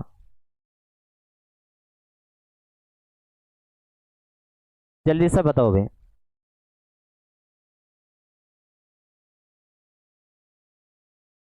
ठीक है, जल्दी जल्दी से बताओ भाई, जड़त्व आघूर्ण किस पर निर्भर नहीं करता। अब भी आंसर सोच रहे हो, जल्दी जल्दी से बताओ भाई, आंसर क्या रहने वाला है। सभी का आंसर आना चाहिए भाई। आई जो है किस पे भी डिपेंड करता है, आई 4 चीजों पे डिपेंड करता है, बताया था मैंने आपको। किस पे, एम पे, आर पे, एम आर के रेस्पेक्ट में कहाँ पे है और आर एम के रेस्पेक्ट में कहाँ पर है। ये चार चीजों पे निर्भर करता है। एक्चुअल में होती है दो ही चीजें। तो ये तो है, ये इस पे भी निर्भर है, इस पे भी निर्भर है, इस पे भी निर्भर है, इस पे निर्भर नहीं है। कोणीय चाल से क्या मतलब है भैया, तो इसका क्या हो जाएगा, डी ऑप्शन। क्लियर हो गया सभी को। चलो आगे बढ़ते हैं।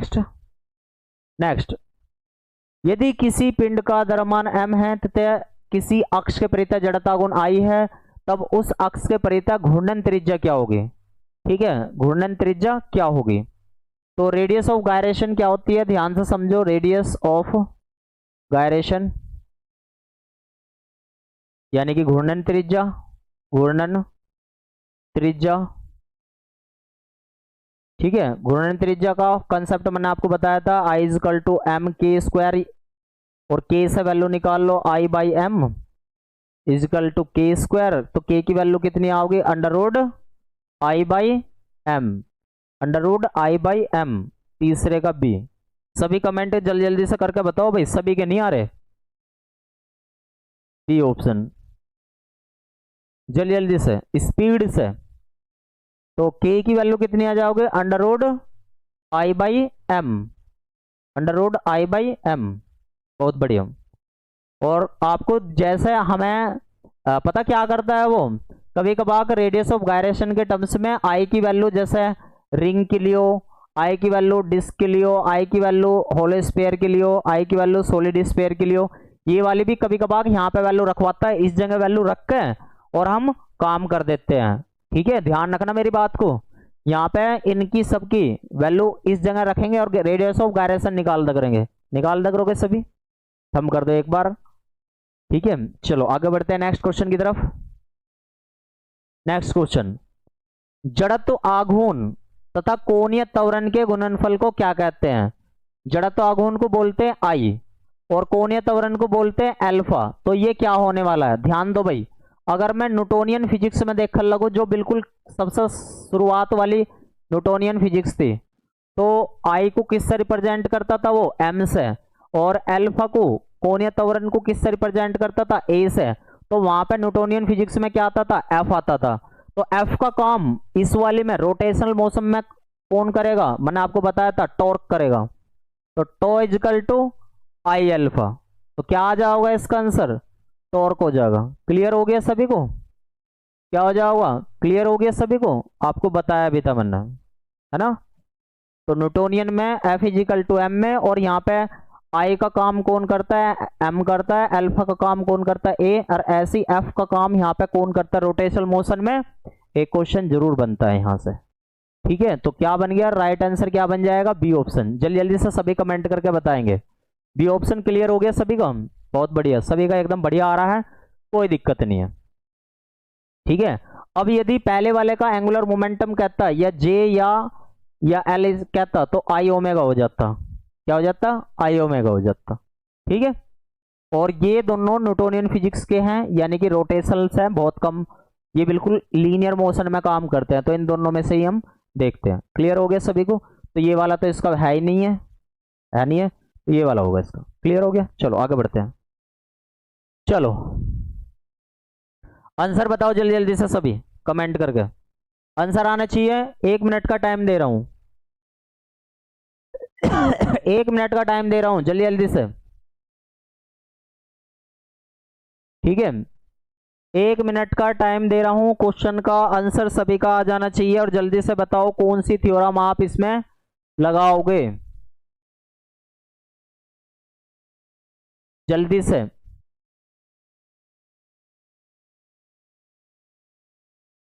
और आपको क्या करना है,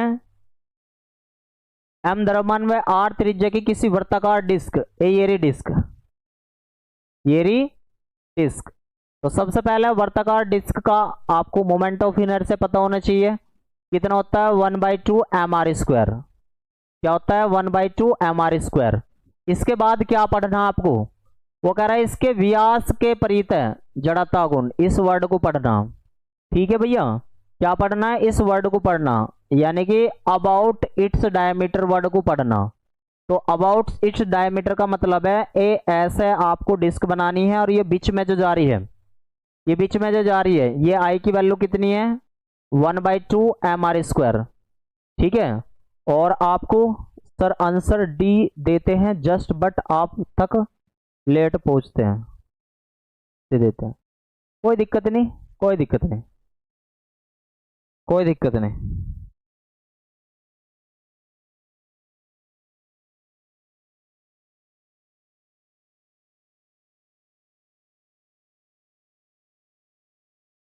जल्दी जल्दी से बताओ भाई आंसर क्या आएगा।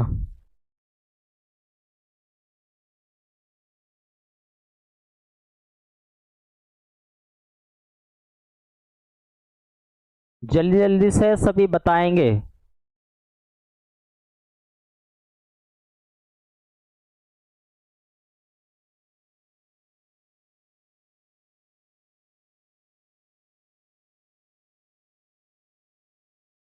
पांचवे का बी बता रहे हैं सभी, एक बार चेक कर लो ध्यान से क्या आंसर होने वाला है।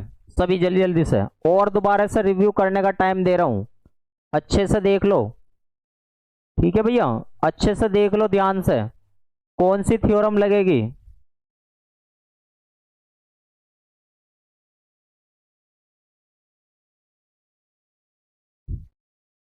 ठीक है, पांचवे का सी, पांचवे का डी, 3/4 mr²।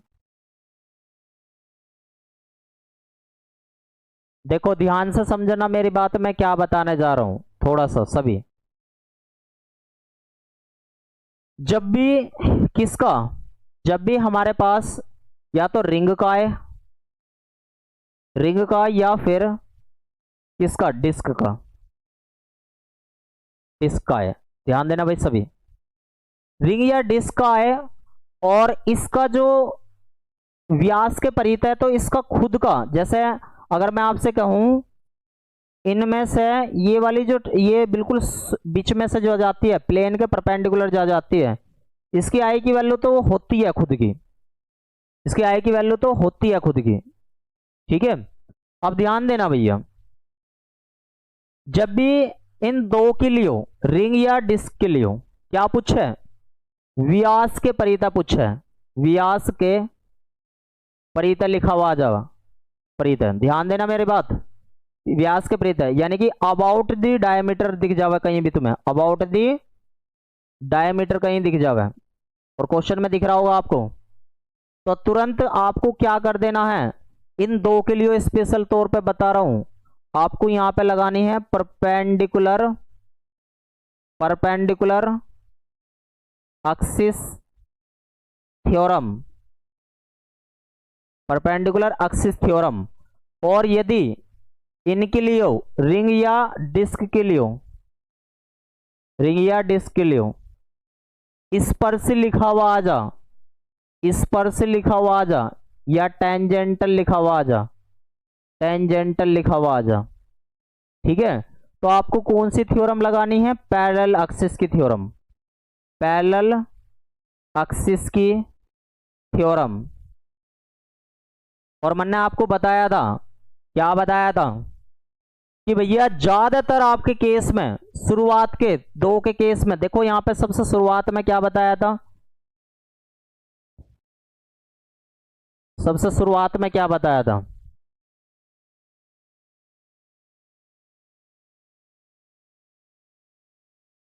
देखो रिंग के केस में क्या बताया था, ध्यान देना भैया, रिंग के केस में क्या बताया था, रिंग के केस में क्या बताया था कि जब आपका टेंजेंटल देव है, टेंजेंटल देव है, तभी कौन सी थ्योरम लगानी है आपको, टेंजेंटल थ्योरम क्या है, तो तभी आपको पैरेलल की थ्योरम लगानी है।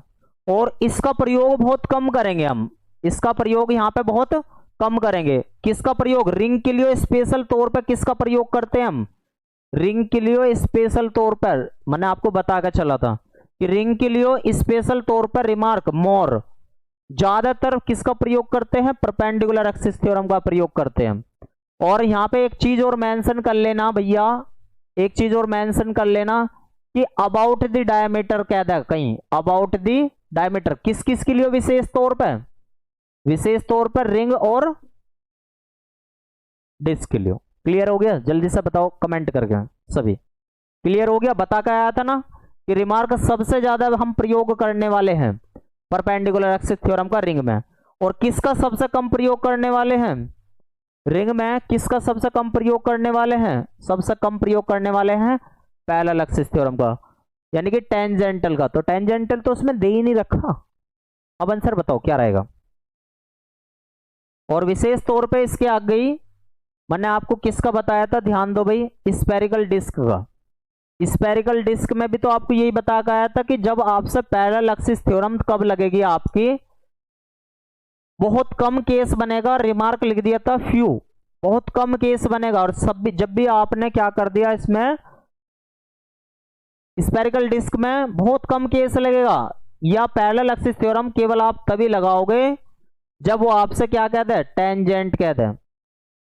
क्या कहते हैं? टेंजेंट कहते हैं, स्पर्शी कहते हैं। तो इसने स्पर्शी तो कहा नहीं है। अब आगे देखो, इस पे मैंने मोर लिख दिया होगा यहाँ पे। स्फेरिकल डिस्क है और परपेंडिकुलर एक्सिस की थ्योरम है, और अबाउट द डायमीटर कह रहा है, about the diameter, about the diameter कह रहा है। ठीक है, व्यास के परितः कह रहा है, व्यास के परितः। और मैं यहां पे दोबारा से लिख देता हूं, रिमार्क है यहां पे मोर, यानी कि इन दोनों के लिए किस कैसा, मोर, मोर। ठीक है, प्रयोग करेंगे। सभी को क्लियर हो गया? आई होप सभी को क्लियर हो गया होगा। क्वेश्चन पे जाओ अब। क्वेश्चन पे जाओ जल्दी जल्दी से सभी। अब बताओ यहां पे, तो व्यास के परितः परपेंडिकुलर एक्सिस की थ्योरम, तो ये परपेंडिकुलर एक्सिस की थ्योरम, यानी कि ये वाली थ्योरम टेंजेंटल की हम यहां पे प्रयोग नहीं करेंगे। तो कैसे करते हैं इसका, इसे आप ऐसा मान के चलो,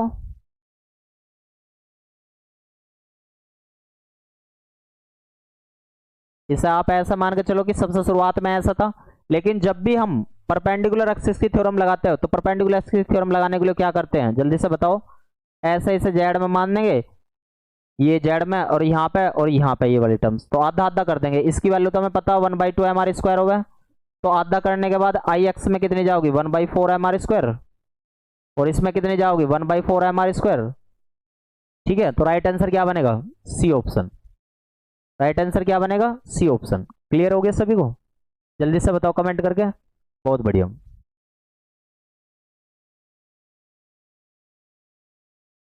बताओ भाई, बहुत बढ़िया क्वेश्चन है। नेक्स्ट, एक पत्ती एक समान वृत्तीय चकती का किसी व्यास के परितः जड़ता गुण आई है, जड़ता गुण आई है।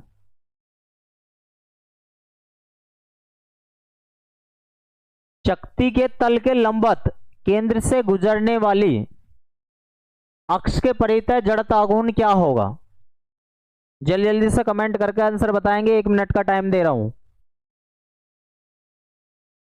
ठीक है, जल्दी जल्दी से कमेंट करके बताएंगे भाई। ठीक है, यानी कि हमारे पास क्या है, स्फेरिकल या सर्कुलर डिस्क है, या स्फेरिकल डिस्क दे रखी है, चकती दे रखी है, और इसका मोमेंट ऑफ इनर्शिया आई जो दे रखा है वो किसके रेस्पेक्ट में दे रखा है, अबाउट द डायमीटर, यानी कि अबाउट द डायमीटर के रेस्पेक्ट में दे रखा है। और अबाउट द डायमीटर का मतलब क्या बताया था, व्यास के परितः।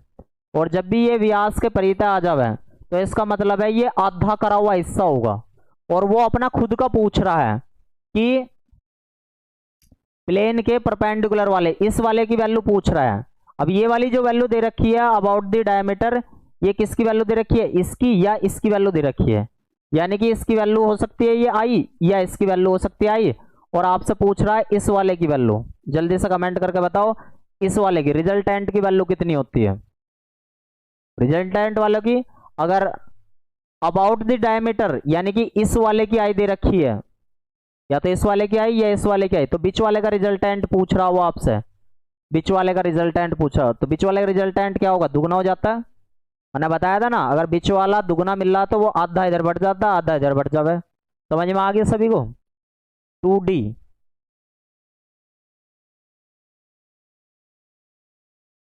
2I 6 का B B नहीं होगा। ठीक है, दोबारा ध्यान दो। सभी को समझ में आ गया? जल्दी जल्दी से कमेंट करके बताओ, क्लियर हुआ सभी को?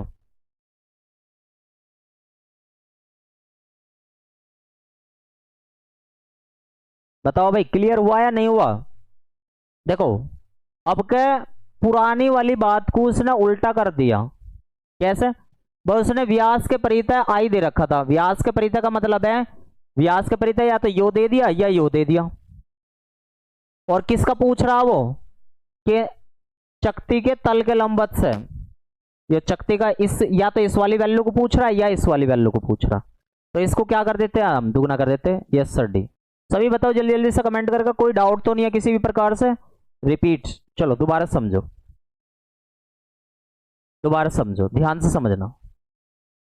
अभी आपने चक्ति का पढ़ा था, स्पेरिकल डिस्क का पढ़ा था, स्पेरिकल डिस्क का मोमेंट ऑफ इनर्शिया क्या होता है? I = 1/2 mr² था। और जब मैंने व्यास के परितः निकाला था, व्यास के परितः निकाला था, about the diameter, about the diameter अगर आपने निकाला था तो मैंने क्या, कैसे निकाला था? इसका आधा कर दिया था, इसका आधा कर दिया था। कितना? 1/4 mr² आया था। तो अब की बार इसकी वैल्यू तो उसने I दे रखी है, इसकी वैल्यू पूछ रहा क्या होगी? इसकी वैल्यू पूछ रहा क्या होगी? तो इसकी वैल्यू तो उसने I दे रखी है, तो इसकी वैल्यू सीधी सी बात है, यो जो है इसका दुगना होगा, ये 2I होगा। ये तो कह रहा वो, समझ में आ गया? पुष्पा वर्मा जी जल्दी से बताइए, क्लियर हो गया? यानी कि जब हम व्यास के परितः निकालते थे तो 1/4 mr² आता था, क्योंकि हम इसका आधा कर देते थे। तो इसका मतलब है ये तो दुगना ही होगा पहले।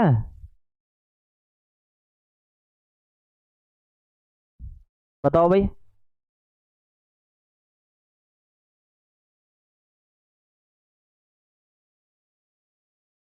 क्लियर हुआ सभी को?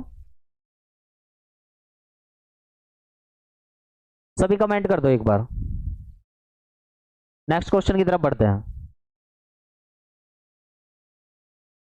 गोलीय कोश का व्यास के परितः जड़त्व आघूर्ण क्या रहने वाला है? जल्दी से बताओ भाई, 1 मिनट का टाइम देता हूं, जल्दी जल्दी से सभी कमेंट करके आंसर बताएंगे।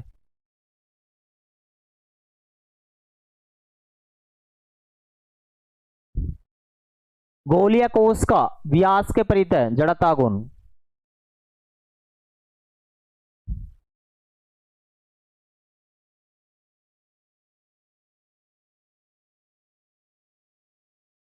स्पेरिकल सेल का कह रहा है, स्पेरिकल सेल का,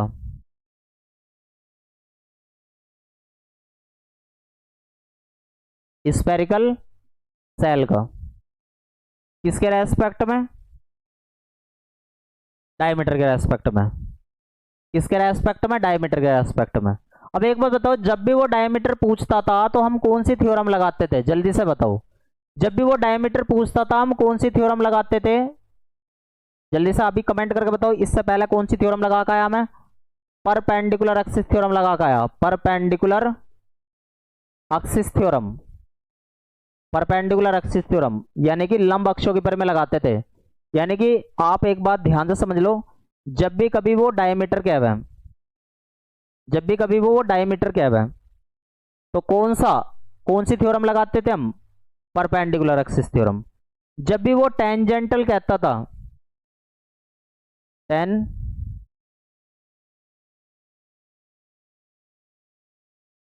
जब भी वो टेंजेंटल कहता था हम कौन सी थ्योरम लगाते थे? पैरेलल एक्सिस की थ्योरम, और ये परपेंडिकुलर एक्सिस की।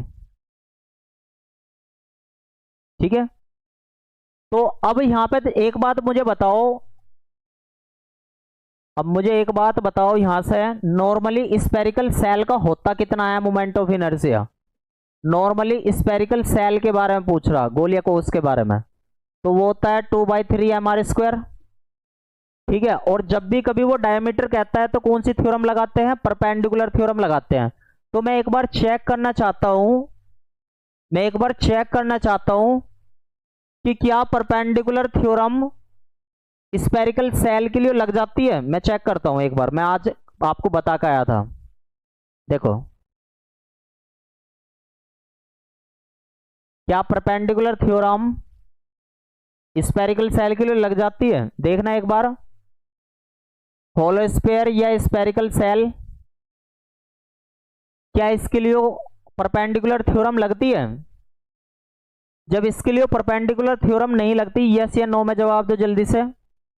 मैंने क्या बताया था आपको कि स्फेरिकल सेल हो या सॉलिड स्फीयर हो, उसके लिए परपेंडिकुलर थ्योरम नहीं लगती। और जब परपेंडिकुलर थ्योरम नहीं लगती तो उसका आंसर क्या बताया था? वही आंसर होता है जो उसका ओरिजिनल होता है। समझ में आया? जल्दी से कमेंट करके बताओ, समझ में आया सभी को?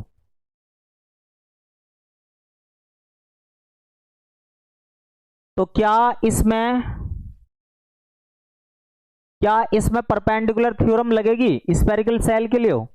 तो वो बिल्कुल भी नहीं लगेगी। तो इसका राइट आंसर, इसमें हमेशा कौन सी थ्योरम लगती है? पैरेलल एक्सिस की थ्योरम लगती है। जब वो टेंजेंटल कहता है, लेकिन इसने टेंजेंटल कहीं नहीं रखी, तो ना तो यो लग रही है यहां पे, मतलब एक तरीके से अप्लाई नहीं कर रहे इसे, ना इसे अप्लाई कर ले। तो राइट आंसर क्या बनेगा? यही इसका जो ओरिजिनल है, यही इसका क्या बनेगा? राइट आंसर बनेगा। तो क्या आंसर आ जाएगा? D option. क्लियर हुआ सभी को? सेम रहेगा, बिल्कुल बढ़िया। जल्दी से बताओ कमेंट करके, क्लियर हो गया सभी को? चलो आगे बढ़ते हैं। नेक्स्ट, द्रव्यमान एम व त्रिज्या आर के ठोस गोले का उसके व्यास के परित है। यहां भी आप देख रहे होगे ठोस गोला कह दिया, कौन सा कह दिया? सॉलिड स्फीयर, सॉलिड स्फीयर कह दिया। और सॉलिड स्फीयर के आई की वैल्यू क्या होती है? 2/5 mr² होती है। और किसका पूछ रहा? व्यास के परित है, व्यास के परित है, यानी कि अबाउट द डायमीटर पूछ रहा। और जब भी अबाउट द डायमीटर होता है तो हम क्या सोचते हैं? अपने माइंड में सोचते हैं, यहां पे कौन सी थ्योरम के बारे में सोचते हैं? हम सोचते हैं परपेंडिकुलर एक्सिस की थ्योरम के बारे में सोचते हैं, परपेंडिकुलर एक्सिस थ्योरम के बारे में सोचते हैं। और perpendicular axis theorem solid sphere वाले में नहीं लगती। किस किस में नहीं लगती? तो ये वाली थ्योरम बिल्कुल भी नहीं लगेगी। तो इसका राइट आंसर क्या बनेगा? जल्दी से बताओ, सेम रहने वाला है, बी ऑप्शन। जल्दी बताओ भाई, किस किस का राइट आंसर आ गया? B option. जल्दी जल्दी से कमेंट करके बताओ, समझ में आ गया? अब क्लियर हो रहे होंगे, अब तो क्लियर हो रही होगी। दोबारा से एक बार रिपीट कर देता हूं कहानी को, दोबारा से रिव्यू कर दे देता हूं, ध्यान देना भाई। अबाउट द डायमीटर जब भी कह दे, अबाउट द डायमीटर जब भी कह दे, यानी कि व्यास के परित कह दे, व्यास के परित कह दे, तो आपकी कौन सी थ्योरम लगती है? परपेंडिकुलर एक्सिस, यानी कि लंब अक्षों के फिर में। और टेंजेंटल क्या लगा? टेंजेंटल यानी कि स्पर्शी कह दे, तो कौन सी थ्योरम लगती है? पैरेलल एक्सिस के, यानी कि समांतर अक्षों के। अब परपेंडिकुलर थ्योरम किस किस के लिए लग जाती है और किसके लिए नहीं लगती? तो सॉलिड स्फीयर के लिए, सॉलिड स्फीयर के लिए, और स्फेरिकल सेल के लिए, स्फेरिकल सेल के लिए नहीं लगती। किस किस के लिए लग जाती है? डिस्क के लिए और रिंग के लिए लग जाती है। अब पैरेलल एक्सिस की थ्योरम चारों के लिए लग जाती है, सॉलिड स्फीयर के लिए भी, स्फेरिकल सेल के लिए भी, डिस्क के लिए भी, और रिंग के लिए भी, तीनों के लिए लग जाती है। ठीक है। और जिनके लिए नहीं लगती, जैसे ये वाले मान लो इनके दोनों के लिए नहीं लगती, तो इनके लिए सेम टू सेम वही वैल्यू रहती है जो उनसे मैंने आपको बताई, 2/5 mr²। यही आंसर रहेगा इसका, 2/3 mr²। क्लियर हो गया? ये आंसर होगा। क्लियर है सभी को? जल्दी जल्दी से बताओ, क्लियर हो गया सभी को एकदम? चलो अब देखो नेक्स्ट क्वेश्चन पे बढ़ते हैं। यदि एक ठोस गोले का द्रव्यमान m है, त्रिज्या r है, उस गोले के पृष्ठ के किसी बिंदु पर खींची गई स्पर्शी, आ गया क्वेश्चन, स्पर्शी आ गया, टेंजेंटल आ गया।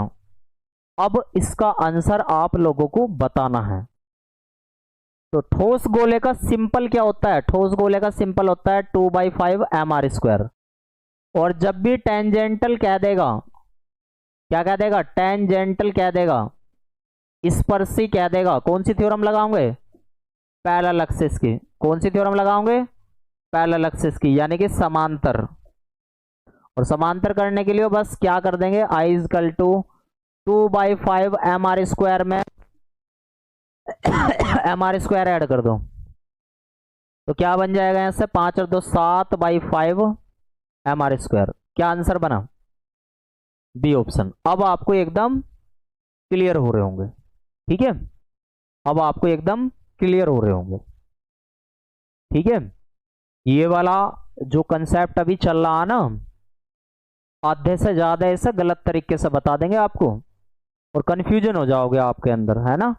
तो आपको इन तरीकों से ध्यान से क्लास को अच्छे तरीके से देखना है, समझना है, थोड़ा सा कंसंट्रेट करना है। कोई पॉइंट ना समझ में आवे दोबारा से आप मेरे से पूछ सकते हो जहां तक पॉसिबल है। अब सब क्लियर हो रहा है? बिल्कुल क्लियर है। हाँ, नेक्स्ट क्वेश्चन की तरफ बढ़ते हैं।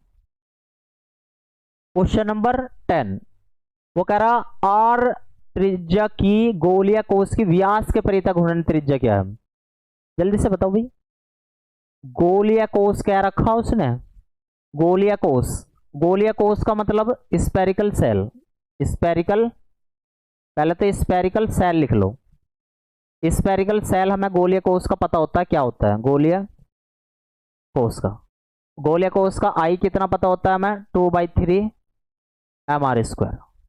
स्पेरिकल सेल का क्लियर है, यानी कि गोलीय कोश का क्लियर हो गया, ठीक है? इसके बाद हमने पढ़ा व्यास के परितः। जब भी वो व्यास के परितः कह देता है, व्यास के परितः कह देता है, तो कौन सी थ्योरम पे हमारा दिमाग जाता है? परपेंडिकुलर एक्सिस थ्योरम पे दिमाग जाता है।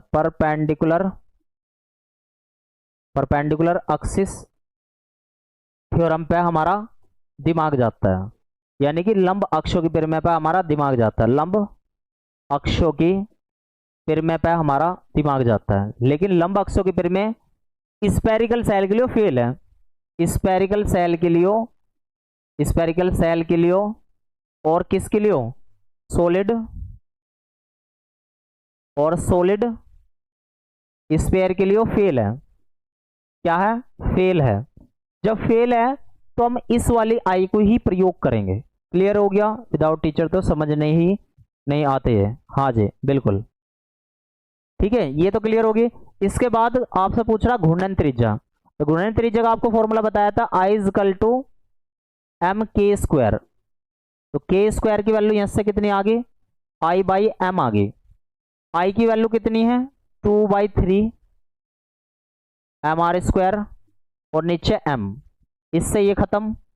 और k² जैसे इस पर अंडर रूट कर देगा तो √2/3 और यहां पे क्या आ गई? r, यानी कि √2/3r, √2/3r। कौन सा ऑप्शन दिखाई दे रहा होगा? D option. जल्दी से बताओ, जल्दी से बताओ भाई। डी ऑप्शन बिल्कुल। तो आई होप सभी को यहां तक की बात क्लियर होगी। तो मैं दोबारा से रिपीट करना चाहूंगा एक बार।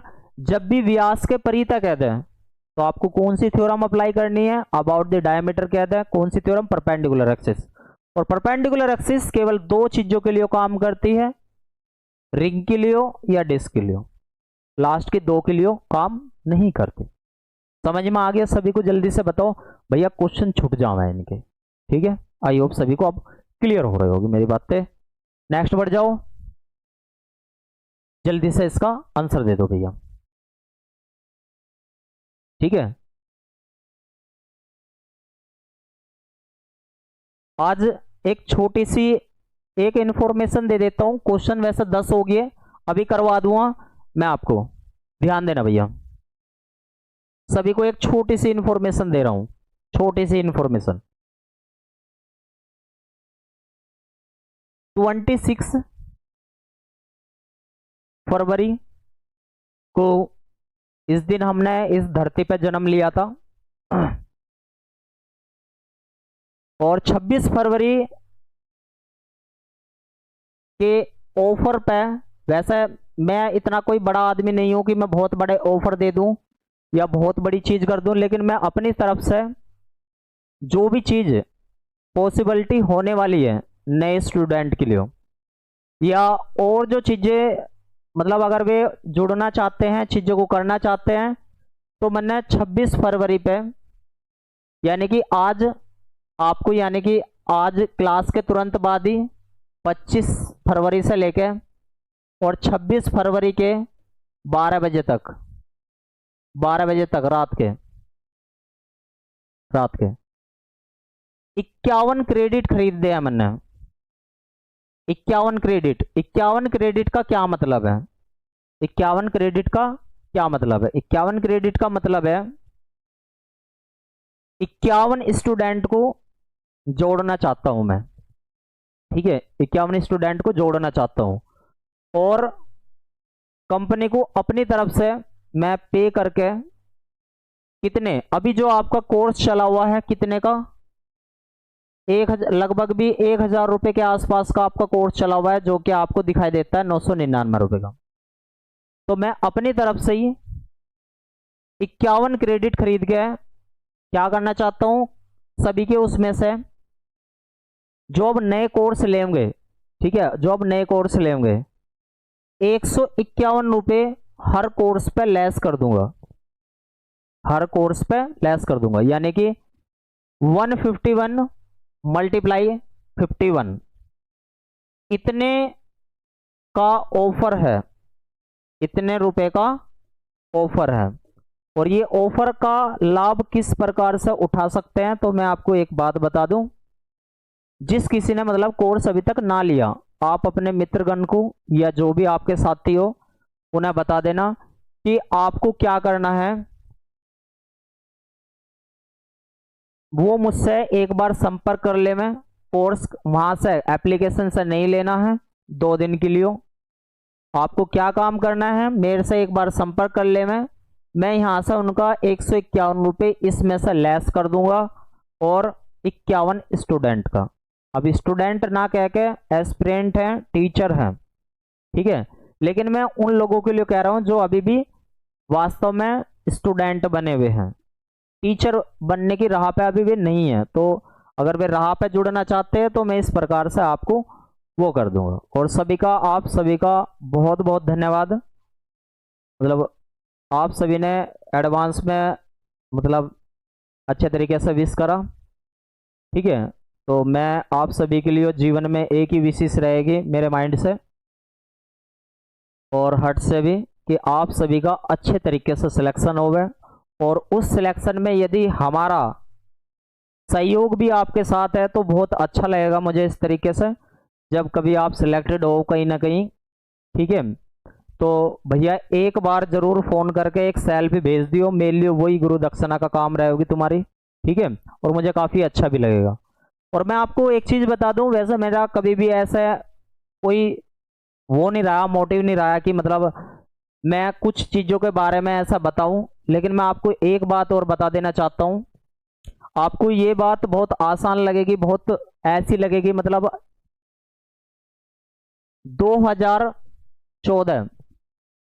2014 और आज 2025, मेरा अगर टीचिंग कैरियर की बात आप करोगे तो लगभग भी ऑनलाइन का टीचिंग कैरियर मेरा 5 से 6 साल के आसपास का है। लेकिन अगर आपको कहूं कि मैंने शुरुआती तौर पे अपनी जर्नी जो स्टार्ट करी, अपनी मतलब पढ़ाने की जो जर्नी स्टार्ट करी अच्छे तरीके से, वो मैंने 2014 से स्टार्ट करी थी। और मैं 2014 से ही डेली तौर पे, और आज भी 2025 है, मैं डेली तौर पे फिजिक्स के कंसेप्टों को अपनी सेवाएं दे रहा हूं 2014 से। और मुख्य तौर पे सेवाएं देने का यानी कि हायर स्टडी में पढ़ाने का जो अनुभव हुआ है मुझे 2016-17 के बाद से, आपको ये चीज़ें बहुत ऐसा लग रही होगी कि सर इन क्वेश्चनों को आप प्रैक्टिस करके बना देते हो, या आपने मतलब इतनी मतलब बहुत से क्या बोलते हैं लक्की, एक वर्ड बोलते हैं लक्की, कि आप बहुत लकी हो कि आपने इतनी कम एज में ये चीज़ें अचीव करी या ये चीज़ें अचीव करी। तो मैं आपको बता दूं ये कोई अचीवमेंट नहीं है, ये सब एक प्रैक्टिस है। मैं 2014 से लगातार प्रैक्टिस कर रहा हूं और अच्छे तरीके से आज भी मैं आपकी जो ये 2025 में क्लासेस चली हुई है, ये सभी क्लासेस का एक प्रारूप है प्रैक्टिस। तो मैं यही चाहूंगा कि आप लगातार मतलब प्रैक्टिस ही करते रहें, ध्यान देते रहें, एग्जाम तो 100% निकल जाएगा आपका। आपको सबसे ज्यादा एक बात ध्यान से समझ लो, अगर संघर्ष आपके जीवन में है तो सफलता भी आपके जीवन में निश्चित मिलेगी। अब ऐसा नहीं हो सकता कि मतलब संघर्ष आपने करा और सफलता किसी और को मिल गई, नहीं, संघर्ष आपने किया है तो सफलता भी निश्चित तौर पर आपको मिलेगी। बस संघर्ष को करते वक्त आपका 3 पॉइंट में संघर्ष चलना चाहिए। सही डायरेक्शन में संघर्ष हो, सही गाइडेंस में संघर्ष हो, और परिणाम के लिए संघर्ष हो, ऑप्शन ना हो आपके पास में कुछ भी। तो बस मैं यही कहना चाहूंगा, ऑल दी बेस्ट सभी को। और इसी प्रकार से आप क्लासेस के साथ में लगातार जुड़े रहिए। अभी भी वैसे क्लास को मैं जब तक टोटल 22 क्वेश्चन है और आराम से भी क्वेश्चन हो जाने हैं, तो मैं इन क्वेश्चनों को क्लास को बिल्कुल जब भी कोई दिक्कत नहीं है, मैं क्लास को कंप्लीट करके ही आपकी क्लास खत्म करूंगा। ये तो बस एक बीच में मैंने आपको थोड़ा सा बता दिया था, ठीक है। तो बस ये बात थी, तो मैं इसे हटा देता हूं यहां से। चलो अपने क्वेश्चन पे आ जाओ। समान द्रव्यमान तथा समान त्रिज्या वाली बलें ठोस ठोस गोला गोलीय कोष में केंद्र से होकर जाने वाली अक्ष का परितः सबसे अधिक जड़ता गुण किसका होगा? तो सबसे अधिक जड़ता गुण आपको बताया तो था मैंने, रिंग का होता है। सबसे ज्यादा किसका होता है यहाँ पे? सबसे ज्यादा अगर इन चारों चीजों को देख लिया जाए तो सबसे ज्यादा तो रिंग का रहेगा, और सबसे कम किसका रहेगा? स्पेरिकल, इसका सबसे लेस इसका रहेगा, सबसे लेस इसका रहेगा। क्या पूछ रखा? सबसे ज्यादा, तो ये है भैया, ये ऑप्शन कैसा हो जाएगा? सबसे ज्यादा, ठीक है, हो जाएगा, बेफिक्र रहिए, कोई दिक्कत नहीं है, हो जाएगा, हो जाएगा। चलो आगे बढ़ते हैं नेक्स्ट क्वेश्चन की तरफ। हमारे पास एक ठोस गोला है तथा एक अत्यंत पतला गोलीय कोश है, इनके द्रव्यमान m। अच्छा कल कर देना, चलो तो ठीक है, तो कल कर देते हैं। ऑल द बेस्ट सभी को। और मेरी विशेष हमेशा आप सभी के साथ में, इस बैच को मैं बिल्कुल पूर्ण रूप से डेडिकेटेड हूं इस बैच के लिए। तो मैं यही चाहूंगा कि आप सभी मेहनत करके संघर्ष के लिए, संघर्ष करके परिणाम पावे। ऑल द बेस्ट सभी को। सभी को जय श्री राधे कृष्णा। मिलते हैं कल की क्लास में इन्हीं 11 क्वेश्चन से आगे, ठीक है।